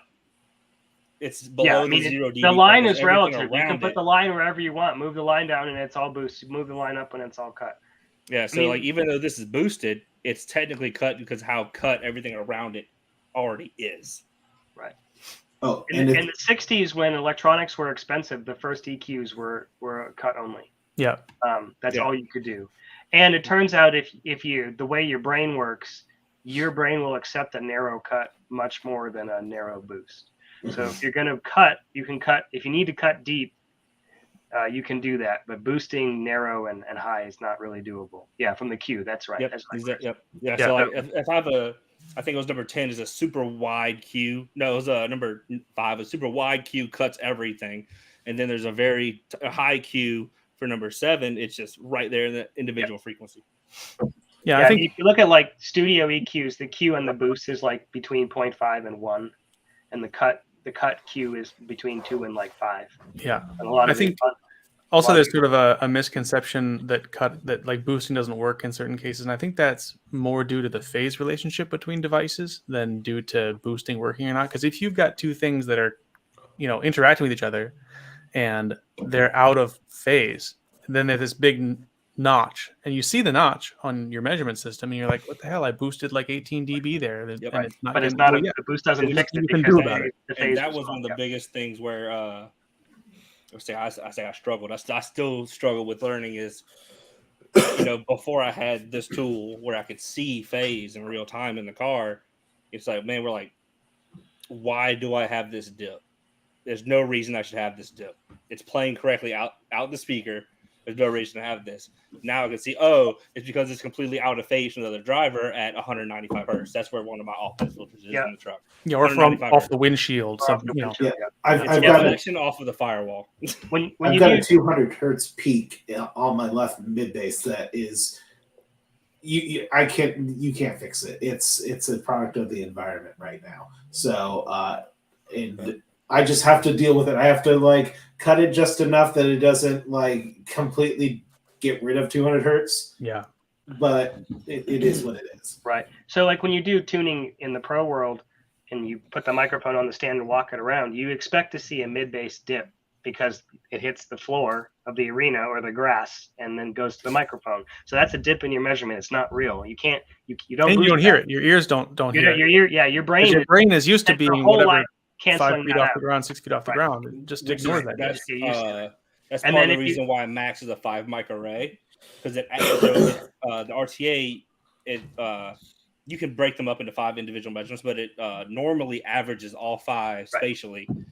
Because in a vehicle, a foot left to right is a lot of. Yep. You do a lot of averaging in pro. In a stadium, it's not. That's a foot isn't anything.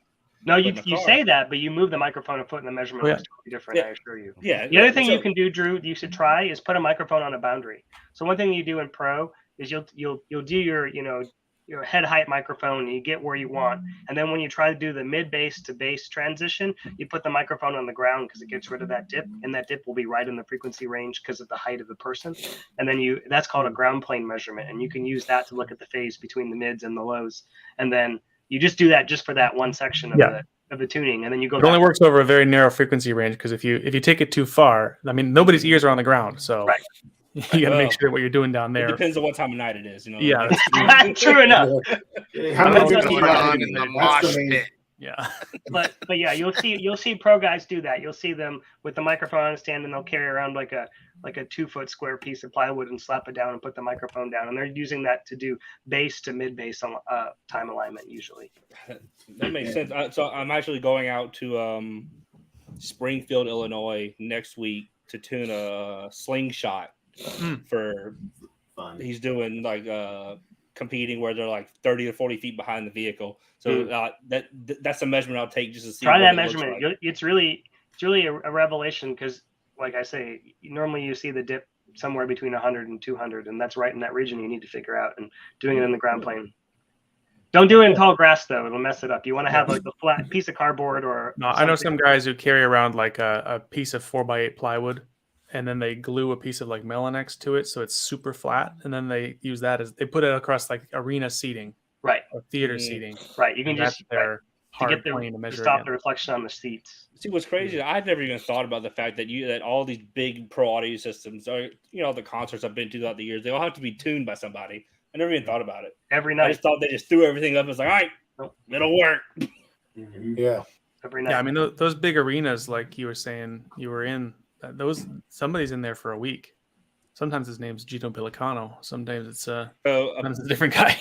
Right. I'm not going to say who's watching the live stream, but apparently there's someone from JL watching the live stream because they messaged me. They're like, "Man, what's that dude talking about?" Oh yeah, hey, JL, I love your stuff, guys. Yeah. Beautiful. Man, if you haven't seen that Max thing yet, I would just check it out. It's super. It's super awesome. No, I mean I interrogated my guys at Rational about it because I was like, oh, finally, yeah. Mm-hmm. So I still haven't received my Max yet. You haven't received your Max? Well, Scott. Well, okay. Look, to be fair, the dude who you ordered it from, he had his retina detached from his eyeball. Oh fuck. Yeah, he had LASIK last year, I think, or maybe 6 months ago. That's a bad combo. And it went the other direction. Had his retina detached, so he hasn't been to work in like 2 weeks. Oh shit! Damn it. But I think Bennett told me this was safe. Is he okay? I mean, yeah, no. So he had some other pre-existing thing that they're like, look, you might have issues, but we'll try it. oof. Bennett, did Rational do this product or no?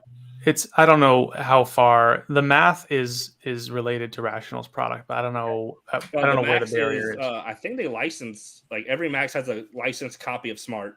Oh, built in. Yeah. It may be driven off the API. I just don't. Oh, I don't know.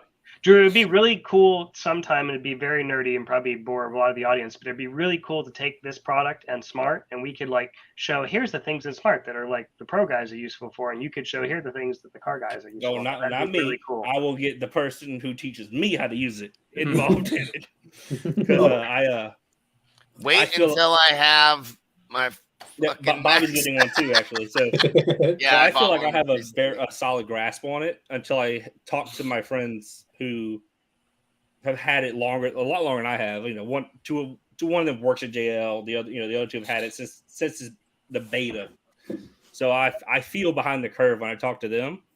So I'd probably let someone as smart as you talk to someone like them, and y'all. I mean, good on them for getting the training component. Yeah. I mean, that's the training is the hard part. There's 1,000. If you are an A-level super clever audio person, you can use the free RTA, like Room RTA, whatever. Room EQ. Yeah, I use Room. I used Room for a long time. If you have time, there's no measurement you can't take that you can do the whole PA in that thing. But or you can use Ardo, which is like a science experiment, but same thing. Yeah. Time. If you want to feel better paying for something, you can buy true RTA. But I mean, effectively, it's the same thing. But I did want to get in real quick. I saw Casey had a question, and it's pronounced Chiare. It must be Italian. Yeah, it's actually it stands for like something Italian, altoparlante, really good, excellent. I don't know. Yeah. It's on our website. I know what it stands for, and it's not even relevant to anything. It's like an acronym to when it was like a machine shop or something like that. They did repairs to something. So they haven't been in the speaker business necessarily for 65 years, but they've been a company for 65 years. Another old family company. So Casey, you said that your sign's almost done. Bobby can play with yours. So whenever y'all do go play with it, I can remote in, and we can all do it together. It's a super great learning. It's a brave new world, isn't it? With being able to see it like that, being able to remote in and then to be able to see everything real time it blew my mind the first time I saw it. I was like, okay, I don't have a shop. We do all of our own builds for the most part, and we do all of our own big stuff, but we're not a shop. We don't do anything like that. But I'm like, man, I feel like I can learn enough to justify buying one of these myself. I mean, that's what I did before I got this job, Drew. Basically, is I did hired gun measurement. So I got a Pelican case, and I fly around and I measure people's big PAs. I set up more than just measurement, because I also did setup, but like that was what I made a living doing, and that's hard stuff. There's very few people who have that experience, so that's a great way to make a living. Well, I'm not traveling around tuning stuff full time. Thankfully, I used to travel for a living overseas a bunch. I'm glad I can avoid that. But Bobby brought me out to California to tune that Raiden truck that he built. I just got the Max maybe a couple months prior. I said, look, I don't know what I'm doing, but I'll do my best. I mean, it was only 113 degrees outside. Why was it so hot in California? I mean, at the end of the day, your ears, you still use them. In fact, there's a sad piece of my history where I used to do tuning for a guy who had cancer, and when you get chemotherapy, it wipes out your ears. And in fact, cilia. It kills the hairs in your ears, and so in fact they use they use a test, an auditory test, to determine how bad the chemo is affecting you by how much of your high frequency you lose. And so he was another consultant here in Atlanta, and for a season before he passed, I was basically his ears because my ears worked and his didn't. And the software, as I'm sure have learned, helps you focus really quickly on what the problem is, right where it is, and how big it is. But at the end of the day, it's still stuff you hear. It's just the software is helping you tighten up what you're hearing and being able to attack it quickly. Yep, it's just, and I think one of the biggest things with Max's that JL was looking at was speed for one, because speed, being one of the biggest things. Say it takes you 3 or 4 hours to tune something with Rue and a USB mic or by ear. You're done that quick. With you're done in. Say you have, like in my truck, for example, I can delete my tune, and I could go in blind and have a full 220, 210 scoring Iasca truck tune, 30 minutes. I'm done, ready to go. Yeah. Whereas before, I could probably never got to that point. Well, I mean, my ears are and the pro version of this is that the speakers were the last thing to be installed, and there's guys installing LED lights, and there's guys installing computers, and guys cutting holes in drywall. And somewhere in the middle of this mess, you're supposed to come up with a sound system that sounds decent, with people looking at you like, "What are you doing?" And so that environment smart is the pro version of what it sounds like Max is doing. Also, I don't care how good your ears are, you can't hear that phase trace. Right, and that was gonna be my next thing, is that there's no way I could hear that. You can hear the phase. You can hear the result, but you can't hear the trace itself. Yeah, and you can't hear like what side the issue's on. Yep. And this and that. It'll drive you crazy. And the initial tune on it, I'm sure Bobby's gone back and messed with it, just because he has. I was only there for a couple days, and with a build like that, it's never one and done, ever. You're forever tweaking on builds that have 40 mids and high speakers and 12 12s on 12 6Ks. You're forever working on that. Yeah. So, I mean, effectively, I've been in like the sound quality competition field for a while, and I've done my fair share of REW tuning, and ear fatigue is 100% real. Like, you can, no matter how much you want to work on something, you have to take numerous breaks. So that's part of the reason it also takes longer to do this stuff, because after 30 minutes, especially if you're actually actively trying to be in the car and present like, hey, there's going to be a meat sack in this car judging. Right. I have to try to get it as accurate as possible.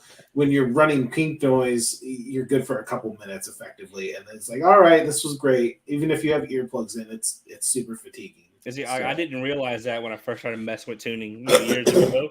So I'd be in there for hours. Yeah. And you're totally shifted, and man, that sounded great. No basis on the next original. day you get in it. Also, the whole thing. The human mind has no auditory memory. I can barely remember 10 seconds of audio clearly. So I can't remember what I was watching. The max watching. is your memory in some ways. Yeah. So like I can go back and so I save the guys make fun of me because I save everything. I save every trace of every speaker every time. Because why not? So I can go back and see exactly what every speaker was doing every time. I can't remember what I was watching one of those pro audio things. There might have been PS Sound. I can't remember. But he said your memory hearing is at most like 6 minutes, and that's all you get. Wow. I think 6 minutes is super generous. I think 6 minutes is very generous. Yeah, and when he said that, I was like, man, that sounds like. I got to think about it. You know what? That sounds like a lot, because I could play something, make one adjustment in the truck, and let's do it again and be like, Yeah, you don't remember. There's a reason every plugin ever made has an AB button. That's because humans have no auditory memory. It's like being at the eye doctor. Like this one. Oh, fuck. I can't. I'm blind. I just realized I don't know how to see anymore. I'm not sure what you mean, Chris. Yeah. What is the most efficient tool for tuning based on your knowledge? For tuning cars, I mean, the most efficient is. He's a motorcycle guy. Fast and accurate. I mean, it's gonna be Max. There's just no way around it. It's gonna be the most accurate, and especially if you're running JL DSPs or amps with DSPs. Oh, it integrates with their DSP. That's slick too. So that software I was showing you was the DSP software and Mac software. That happens in Pro too. Sometimes you don't get any tuning time. You go into the room, you take a bunch of traces, you go back to the hotel, you try to eyeball what it needs to be, and you dump it in the DSP, and then the next day you tweak it. Gilbert, if you want to get some more information on like using Max for motorcycle, message Matt Mergenthal. He's on my friends list. Super smart guy. He's one of JL's technical trainers, and he tunes a bunch of like boats, motorcycles, stuff like that. How much power are we talking about in these stadiums setups? Oh, yeah, it's hard, a lot, but not a lot at the same time. Yeah. I mean, like like continuous. I would say a rig for like 10,000 people is probably doing like 30 amp per leg on the 3-phase. Yeah. So it's not that much. Yeah, it's like 3-phase was that 480? No, just 208. 3-phase 208. So that's like I don't know, 20, 6, 30 kilowatts, something like that. Yeah. Okay, per leg. Yeah, 3690. So yeah. like a typical high-end pro audio manufacturer will have two amp channels per box approximately, and they'll be between 2 and 5K per channel. And be using like 150 watts in the middle of the show. But you're only using like a couple hundred watts in the middle of the show. You just need you need the headroom, and so that all the gear is just loafing along except for the loud snare hits and the encore, and you don't the transients. Yep. Yeah, audio. You can figure an audio being like about 16 to 1. Yep. Worst case, like that's the least dynamic range you're likely to see, and this is in live music. Yeah, so you can make something work. That's what we were kind of talking about. I don't know if it was last week before, where like I clamped my door speakers in my Tahoe. I've got rated up to 350 watts per driver, like a ton of power. I'm only using 40, 50, playing like full demo volume. Yep.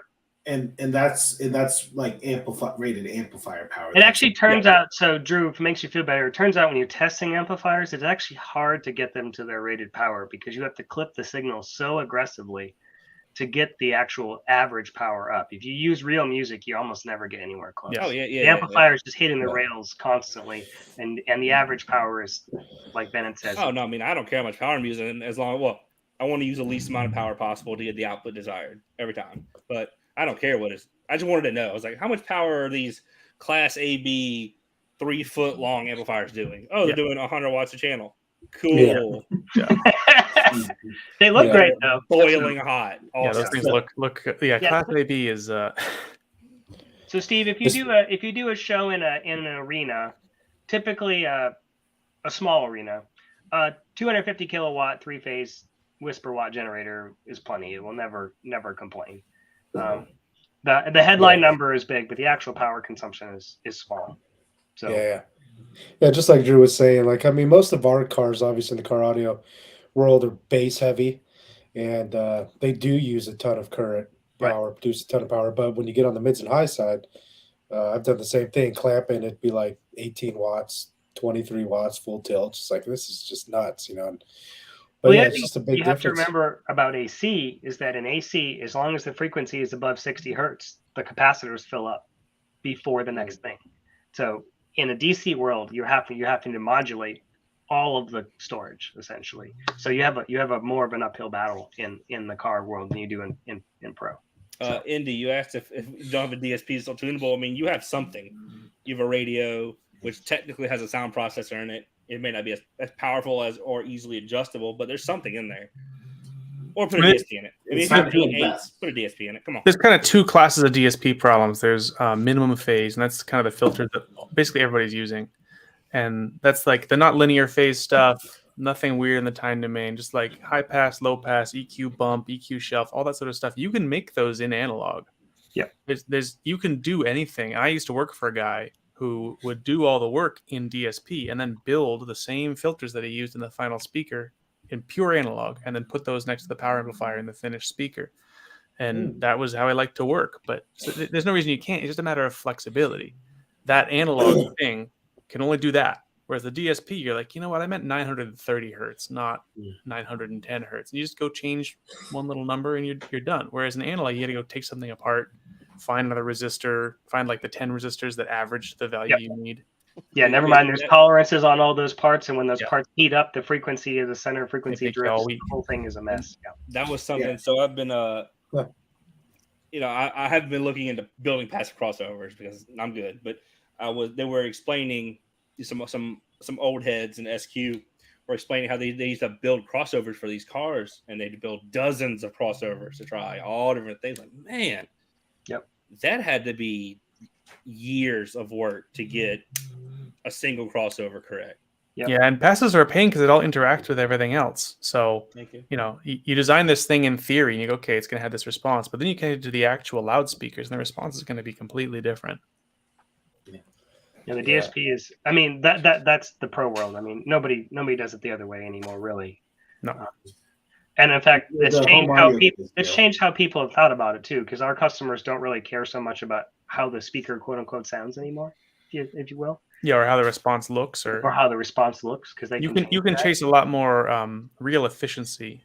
Yeah. In a sound system, it's like we were talking about how the iPal measures terrible. All the super high performance speakers we have look terrible if you look at the teal small parameters, and that's because who cares? We made a better piston that's obviously better, and the fact that you need some DSP correction in places where it's not flat. Yeah, you got to put a boost in down there. But the final result is with the technology available today, that's fine. So here's a question to bring it back to car audio. How deep or big of an enclosure? Say I wanted to do 2 of those 14-inch coaxes. Say I wanted to do 2 of those in the back of a Tahoe or something. How deep / big of an enclosure would I need for that? I would start with here we go. I got it up right here. It's got a recommendation right in there. Yeah. Well, is that coax meant? It's not meant to be a sub, right? It's more mid bass. I'm talking about like rear firing, like stunt wall style. Yeah. So Steve, the difference is basically the trade off is that you can imagine the voice coil is heavy, right? So if you want a speaker that wants to have better mid bass, you don't want a heavy coil, and the coil gets shorter, but the motor's the same. So the difference between the mid bass and the bass version is that the bass version has a longer coil, and in some cases the cone is straight rather than curved. But fundamentally, the motor, so the linearity is the same. It's just that you get more movement in the longer coil one. But that'll be slightly less efficient, and it won't have the upper mid bass. It won't have the 1 kilohertz in it because the coil's too heavy. Andy, I bet if you if you're talking about your like pro audio, like PA style 8, I bet if you clamped it, you would be horrendously shocked at how little power you're actually running to it. If you were putting 1K into any 8 I've ever seen in my life, like a real 1K power, it's on fire. That's one thing about car audio that people love to say how much power they're running. Oh, Steve, Like, look at that. Drew, Yeah. I need 12 recone kits for these. It's so strange that they blew up. Yeah. The magic smoke came out of those. Somebody was supposed to go tune it during SEMA, but he didn't. That guy in the middle. Yeah, so I ended up just roasting the shit out of them. But basically, they don't make recone kits. They're super expensive to really get a new set. Seems pointless. It sounds like you guys might make something I could freaking. That's throw tricky. in It's here. such a fit. I mean, if you look at all of our baskets, they're not even round until the 10-inch. I see what you're but saying. I mean, that's an 11. I can make an adapter. That's an 11. Yeah, Yeah, I so could make some we sort of might be able to adapter put a that would 10 fit in there. maybe 10. Ooh, that's what I was just thinking. You could do a 10-inch coax with like a Gately Audio acrylic spacer. Ooh. Yeah, you guys have 10-inch coaxes? Yeah. We have everything from a 4-inch to a 15-inch coax. We got an 18-inch. Send me And one it's soon of to be an those 18-inch. pods, and you guys send me one of those drivers. Perfect. That'd be killer. Let's See, see. there we go. Problem solved. What I'm gonna talk to the guy who's in charge of sending out free loudspeakers. is that in? Wait, is who that is in that? would that be a BNC branded speaker or Chiari? Just don't say it's me because then my inbox lights up. Yeah, so I'll take the heat. Yeah, it'll be BNC in this case because Chiari's coaxials aren't here yet in that size. It'll be like having hybrid subwoofer. I'll have like a kicker can with BNC soft parts and hard parts. I mean, that's our usual game. We're like the brand you don't. It's like who made the engine in your car? You assume that your car manufacturer made it. No, They almost certainly did not.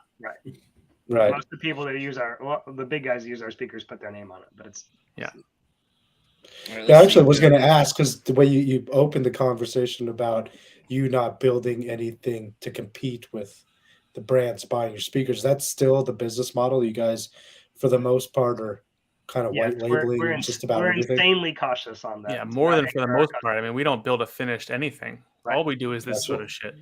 So the only BNC technical product that you could buy from you guys is the speaker itself. You guys don't make a finished box that Mm-mm. the consumer like We me have some could just go buy. suggested. If you go up in that, you see the little 3 lines in the top left there, and if you go down to resources, there's some suggested designs. If you pull down the resources tab up there, where it says resources, a little down arrow, yeah, and then suggested designs. There's a bunch of suggested designs. They're pretty pro heavily, but like the 215 BCX, that's Show me. my Open one, personal open one. favorite. How about the top? Yeah, that's the good one. That's 2 15-inch subwoofers for lows. That big ass horn that Jeff's been waving around. Oh, bro, look Oh, at it's a that zip thing. file. Sorry, it's huge. It's like a That billion is dope. megabytes. Oh, dude, I wanna got build that. gigabit. It'd be all right. No, I want to build it too. And then Yeah. another cool project is that one down below at the CX04. That's with that 4-inch coax. So that's like a little studio monitor. Is there a You little put port for on your that, computer. or show me the backside of that? No, it's sealed. Dude, that other setup, the 215s and the horn in the middle. Yeah, that Yeah. looked really cool. That's effectively. So I'm building the element to be like for Mecha, it's the Bobo's car. So it's like sound quality, install, Yep, best of the SPL best parking of. lot. Yeah, Side note: Sundown Audio ZV5s have been a part of winning that class twice. was that with Michael Flanagan? Nope, that was with Charles Haley. Okay, Speaking so of Mike what- Flanagan,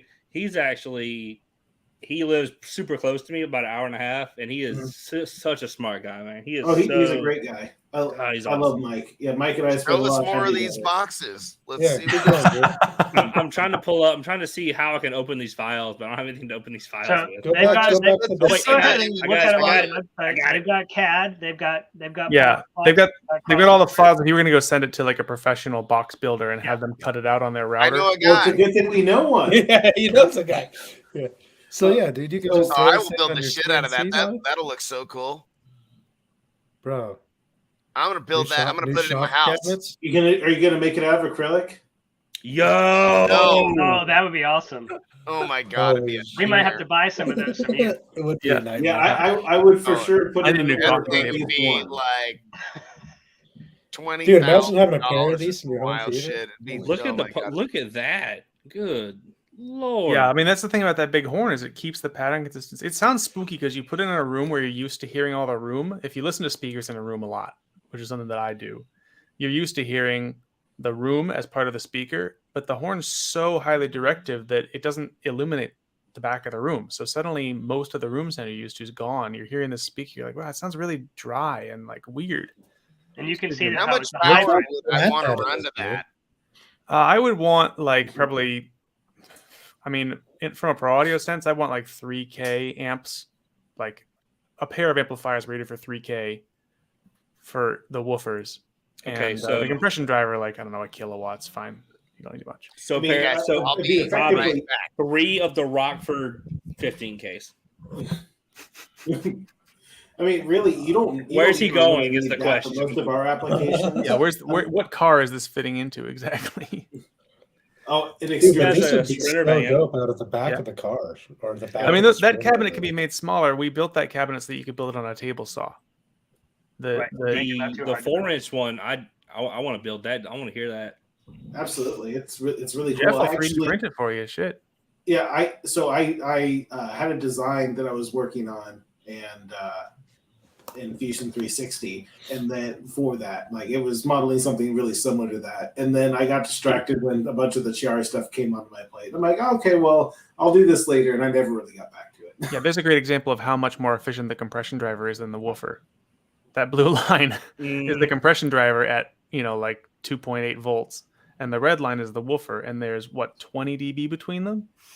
So that's so rating at 2.83 volts at 1 meter versus 1 watt 1 meter. That's one thing that car audio manufacturers have started doing. They won't list how they're rating it, but there's a new sub company out that has a subwoofer that's super heavy, big coil, 90 something dB of SPL. I'm like, there's no way. Like there's no way it's 1 watt 1 meter that's more efficient than some like door speakers. But it's probably measured at 1K, which is irrelevant.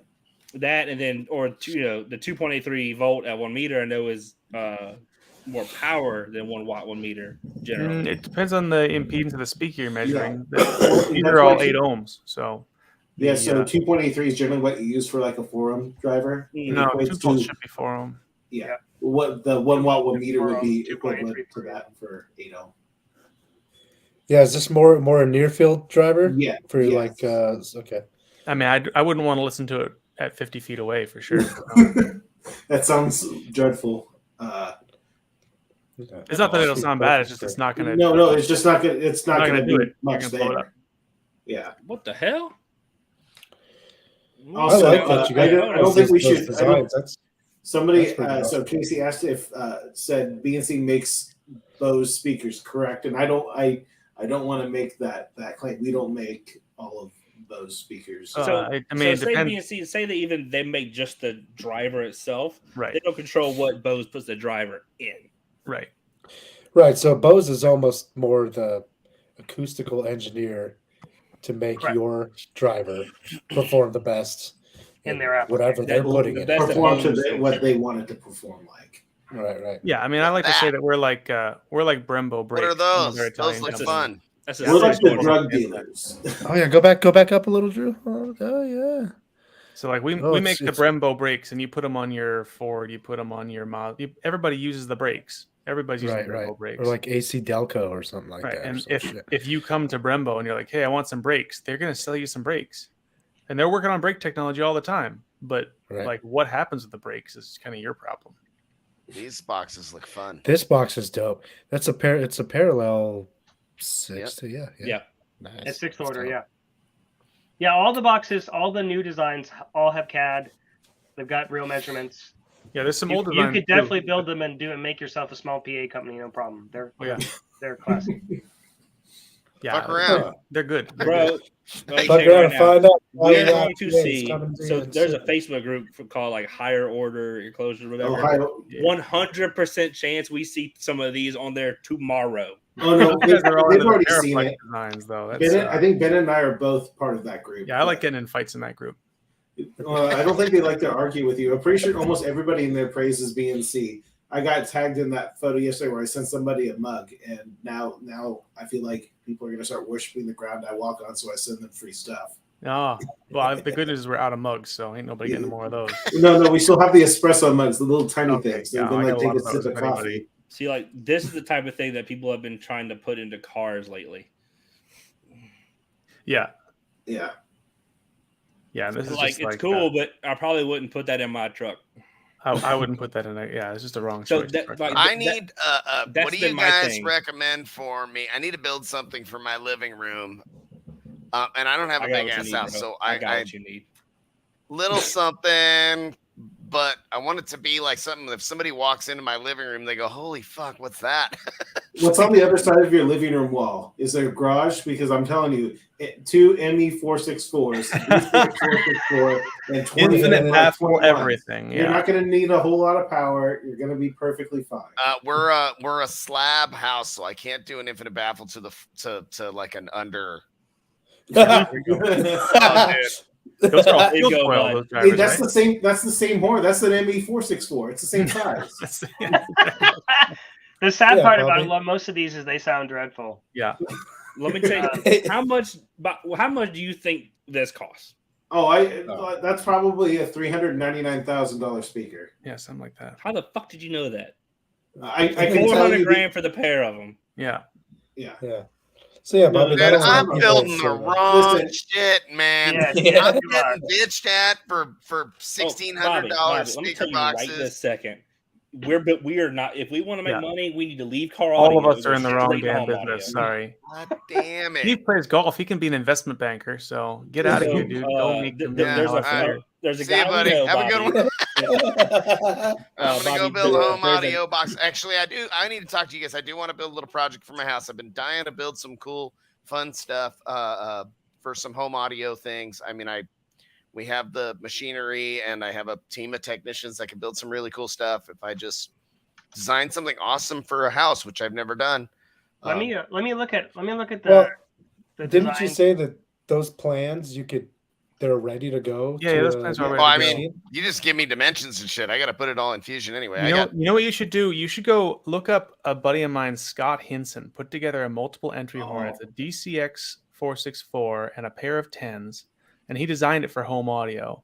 It's super compact, but it looks a little funny because it's a multiple entry horn. And I was hoping to hear it a couple weeks ago, and I couldn't go because I had the flu.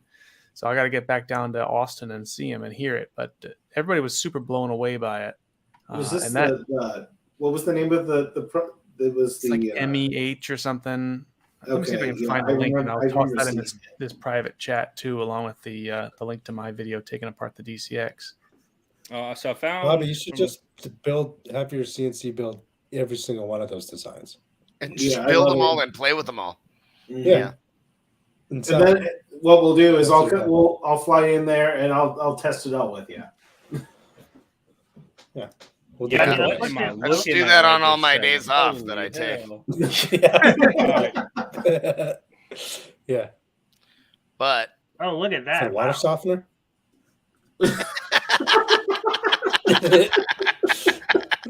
Oh yeah, all these fired off a boundary speakers. It's a good way to oh, get you in you know and what? recover it. My buddy John Nolte has built something very similar to this.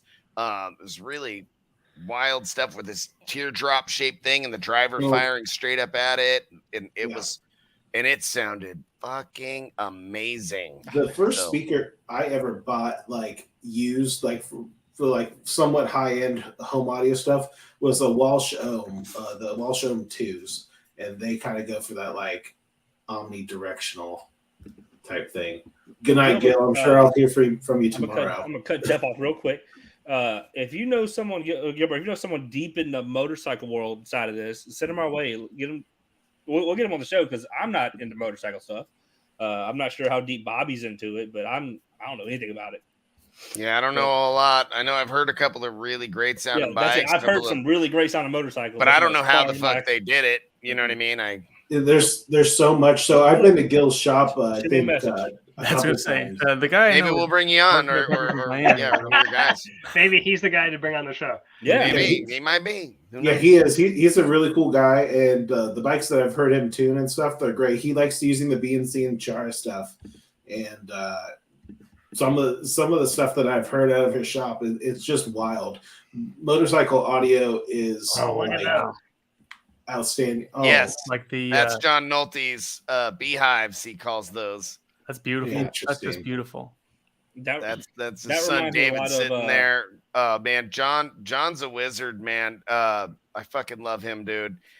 He's one of those guys you start having a conversation about stuff like that, and you keep it up with him for a minute, and then all of a sudden he's just fucking gone, and you got a headache, and you're tired, and you're like, it's like, yeah, it's a lot. It's amazing. So, someone's talking about the M4 sub. I didn't see that comment. That is an interesting. Oh, I see. I should have been following all these comments. Where are the comments? There's on the right hand side. You have to, so you're in private chat. Oh, okay, I got it. Yeah, and I can't post comments here for some reason. Yeah, the M-Force is really cool. It's sort of the other way around. Yeah. I think the problem with the M-Force sub. And I totally forgot we had a private chat. Oh yeah, that's where I've been putting I put 2 links in there, so that's where the good. I see that. Yeah, totally forgot. The M4 sub is really cool, like conceptually, because it solves a lot of like. What if you took the coil and you immersed it in like the iron? So the coil is now really, really well cooled, and you move the magnet instead. And the magnet, I mean, magnets are heavy, but if you put enough magnet on, maybe you can overcome it. And that's sort of the idea behind the M4 sub. I think that its main weakness is that it's incredibly expensive because it's made out of like a lot of bolts and a lot of castings and a lot of magnets. And the cone seems to be, sort of a weakness. It's a subwoofer designed by an amplifier company. We don't design amplifiers because we know we're not very good at them. So when it first came out, I was like, oh, I think there's a few problems with this, but It's cool- definitely The interesting. idea is totally solid, though. Yeah, the idea is totally solid, Physics and the physics is not wrong. If the execution maybe needs some work, but the yeah. physics is there. It's also a really good way to destroy things because the motor's so powerful that if once it breaks, then it really breaks, because then it just starts hopping around and shredding itself. Is this that sub the Neo like cup looking motor? No, it's No, that's the Aura. if you search M-Force, That's a long. That's the opposite. That's where the magnetic field is long and the coil is short. Yeah. Those Yeah. are really good too, but the problem is just not that much power handling because the coil's so small. Right. Yeah. So if you look up M-Force sub or M-Force power stuff, I don't know. This is what Ben sent to the chat that I didn't know we had. Yeah, that's the speaker I'm talking about. yeah. And Scott does that's like a little Ben's? walkthrough about how we got here and what does this mean and how to design them and blah, blah, blah. But also he includes all the plans. But one thing I will say about the pro Take audio his word side, for and it. like This is like the one Ben- you were going to hear in Austin. Yeah. Okay. like this side of audio is there's so much more just information. Like I can't tell you last time I saw a car audio manufacturer put out this much data. That's the thing. It's like And this is like normal. This is Yeah. normal. Yeah, also So- Scott can't help himself. He just vomits information constantly. it's true. If you talk to Scott, he offers up way too much information. Yeah, but those are the guys Oh, who it's are my kind of excited guy, about it. I man. love it. No, Where's Scott's he great. at? Don't get me. I mean, that's why Yeah. I'm saying, having not heard this, I guarantee you it's really, really good. Oh yeah. Okay, cool. I want to build that shit.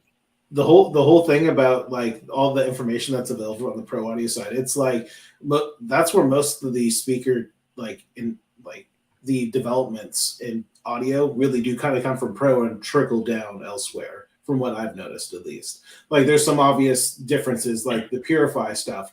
That's really cool. It's obviously a home audio company. That's where Sure, does that say it says 15 hertz? Yeah. Where's it? Oh yeah, I mean this is a big boy. Yeah, it's got a lot. I think that's a 24 or 30-inch cone. I forget which one they put on that. Yeah. But they have a couple different cones you can strap on it. How much? How much? A lot. It's very Okay. expensive. Yeah, we're talking like for the amplifier and the transducer together, somewhere in like the $8,000 or $10,000 range. Oh man, I thought it was gonna be like a 5-figure number. Come on. I mean, that's a lot of money for our customers because you got to think about that's the cost, not what Oh. it's charged for, right? Oh, Yeah, then Oh, you go so- sell that. the cost- you go sell it cost for is 4 8. times that. So yeah. So Yeah, and how many are they buying? in Yeah. car audio? If cost is 10 grand, that means retail sale to the consumer is like 12. yeah, Unless the you're rest working of with the what you're world. saying is audio Is products. that they need the car audio people need better accountants to make sure they stay in business, yeah, exactly. Well, they don't. That's the issue. They don't stay in business. right? I That's why you plan get all on staying these- in There's business. this thing called gross margin and this thing called net margin. You Yeah, need to I did watch say them or you earlier die. that BNC's been very lucky since the early 90s. And so we've gotten pretty big and we've had a lot of success. And I think that, let's say 50% of it is that we have not gone out of business. Well, like I said, you talk about how little car audio makes some profit. That's been the thing since I got into it is the race to zero. So how little money can a company make and live? Yeah. Well, it's just the Well, Drew, clientele. the other thing you have here is that Pro has this weird magic thing that people don't think about.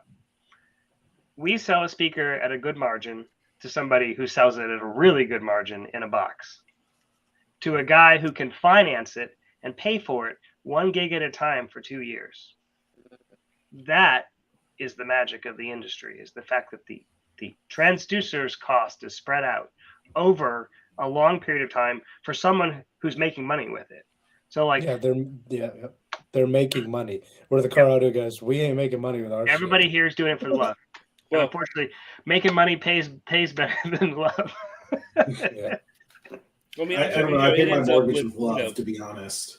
spread out a bunch, but say look at those that Magico speaker I showed you. Granted, I'm sure they don't sell many, but in the high end home audio market, they're not making anything off of those, but they're selling that.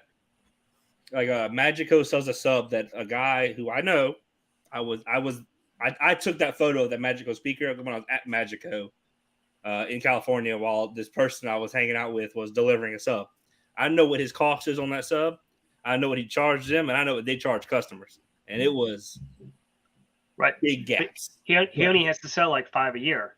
But you don't Yeah, grow a big business on that because the total market size is small. Yeah, Yeah. and you see a lot of people who are building like $250,000 speaker systems, and they sell sell 3. like 2 a year. Yeah, Right. And they're good. They do beautiful. I mean, you're paying a lot for materials and the story of how hard it was to make. I mean, making something really hard to make that's beautiful. There's a good story there, but then it's going to cost a lot, and you're going to have the number of customers who can afford it is like 1,000 in the world. So that's. And the flip side of that is there are people who make drivers for 100th of the cost that we make drivers for, and they have to sell 100 times more to be bigger, and that's not fun either. Like there are places to end up on that curve. Mm-hmm. And Pro again also has the advantage that even home transducer people don't have, because you buy speakers for your home and they're not making your money, right? So no, I quite remember being on the low side of my little niche of the industry, just absolutely killing myself having to sell a million of them to keep up. Yep.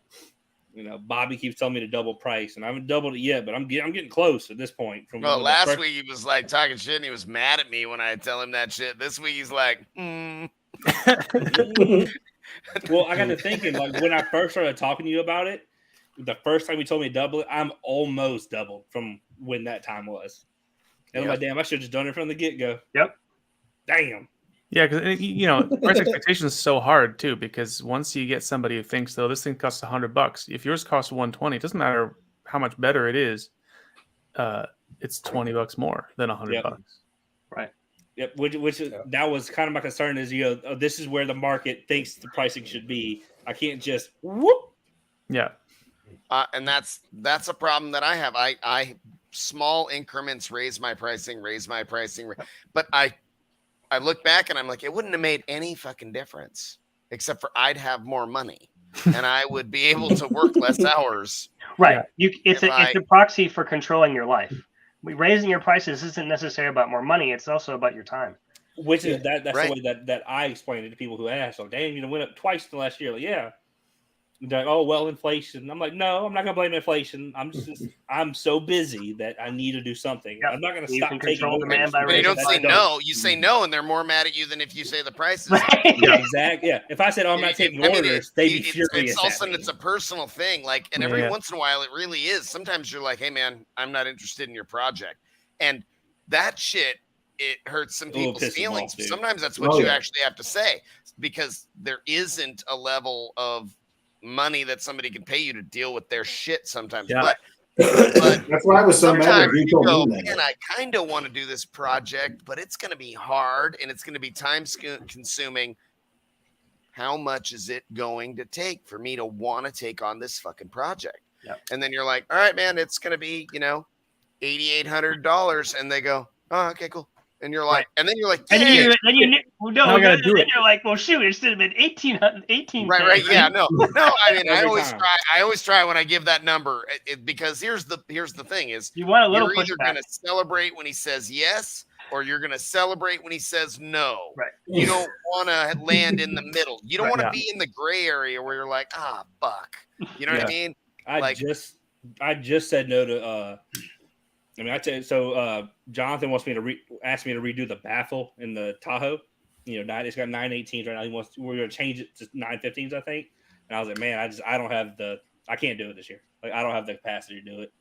I want to be able to not hate myself for the next 6 months. Right. So, Bobby, if you want to gut a Tahoe, I mean, I'll do it, but I mean, and you know what? And Jonathan gets it. He'll have to bring his motherfucking money, and I know he has it. So. Yeah, well, I reached out to one person. I was going to reach out to you after today's episode because it just happened today. But yeah, speaking of today's episode and after it, I'm hungry, and I got a bunch of people waiting for me downstairs. I don't know. Yeah, I'm not sure where everybody is. So, I mean, it could be some of these guys could be overseas. When you know? No, we're all in the good old US of A on the East Coast mostly. I mean, next week I'm in Italy, so you caught me at the right time. It'd be 4 a.m. for me if I was still there. So, shit. All right, boys. Well, thanks for joining us. We definitely learned a lot. I mean, there was so much I learned about. I really enjoyed technical episodes like this. I know that a lot of people, a lot of our viewers, it's super technical. I get it, but I quite enjoy stuff like this myself. I can't not do it. So sometimes it works out and it's technically interesting to people, which is great. But I can't. I think I haven't had anybody complain that any of our episodes were too technical. I think I've had somebody be like, "Man, you guys joke around a lot," and I'm like, "Yeah." It's kind of the point. But you know, that's about it. But I love these nerdy conversations where we all get smarter and better at what we do. I feel like I'm a better business owner, speaker box engineer, builder, subwoofer technician. We don't the do whole pro audio stuff, board, but just understanding how sound works and how speakers function is just. I mean, it's the same goal no matter which part of the industry you're in, right? You want it to all be. Everybody wants to have better sound next week than they had last week, and that's the whole goal. I don't care if you're making a Bose wave radio or if you're making a PA system or you're doing a cars or if you whatever you're doing, you're making Bluetooth speakers. Just make it better than it was last week. Right. Yeah. There's still a lot of crap out there, and it's not because people don't want to do a better job. Well, like in our community, in case you fellas didn't know, I'm sure Jeff might know. So Chris Russ is DJ Rusticles. He does all the a lot of the rebasing stuff for the bass tech community. Oh, cool. Oh, cool. Yeah, okay. He has an app where you can stream all of his rebase stuff, and it's only music I play in my personal super loud build because I know it's not gonna randomly have some 4 dB louder 20 hertz tone in the middle of the song. It's gonna just pop stuff out of nowhere. Yeah, when you're running a 7,500 watt amp per sub, that's a possibility. Yeah, for sure. Yeah, 3 dB is a lot of heat for sure. Yeah. So if you guys need anything or have any questions or like want to talk shop a little bit more, feel free to reach out. I want to play with Max. Yeah, that does look like a really nice system. That looks really cool. Where are y'all in relation to like the U.S.? I'm in Atlanta. I'm in Ohio, Connecticut. In Connecticut. Oh, I'm trying to get. I'm in Sacramento and he's in Louisiana, so I don't go to Atlanta a lot, but I could definitely. Yeah, Atlanta's easy for. I mean, Atlanta's honestly, not that far from me. And I'm going to California. I believe I know Bennett is in like. Oh yeah, we'll be at NAMM in April. Yeah. Where's that at? It's in Anaheim. At the convention center. Well, I'm in Sacramento. That's a solid 6+ hours. I will be driving there from Sacramento, actually. So. Oh well, then come by the shop. Come check it out. That's cool. I'll stuff. I'll go visit some friends in San Francisco and then come south. Very cool. Heck yeah. Yeah. Thanks for having us, guys. Hopefully, thank you It guys. was awesome. I'm used to everybody. It was great to meet you, Phil and Bennett, and I'm gonna. We'll definitely do I look forward to learning a lot from both of you. Yeah, we love talking about speakers. So if anybody wants to get in touch with us, go to bcspeakers.com/contacts, and you'll see our names there. You won't see Phil's, but you'll see Jeff's and mine, and our name is a link to our email, so you can go there and. It's my personal phone number. My email is not hard to figure out if you look at theirs. It's very, very easy. Randomly, Eric, you're talking about your app having issues. Reach out to Chris about it, man. Chris will help you figure out what's going on. Yeah, with your DJ Rusticles app because I've never had an issue. So just reach out to him; he'll help you out. Rusticles. Cool. Rusticles. All right, guys. Thanks again. Have a nice night, and we'll see you again soon. Yeah, thanks very much. Later. Thanks for having me, everybody. Yeah. Let's get some food, Bobby.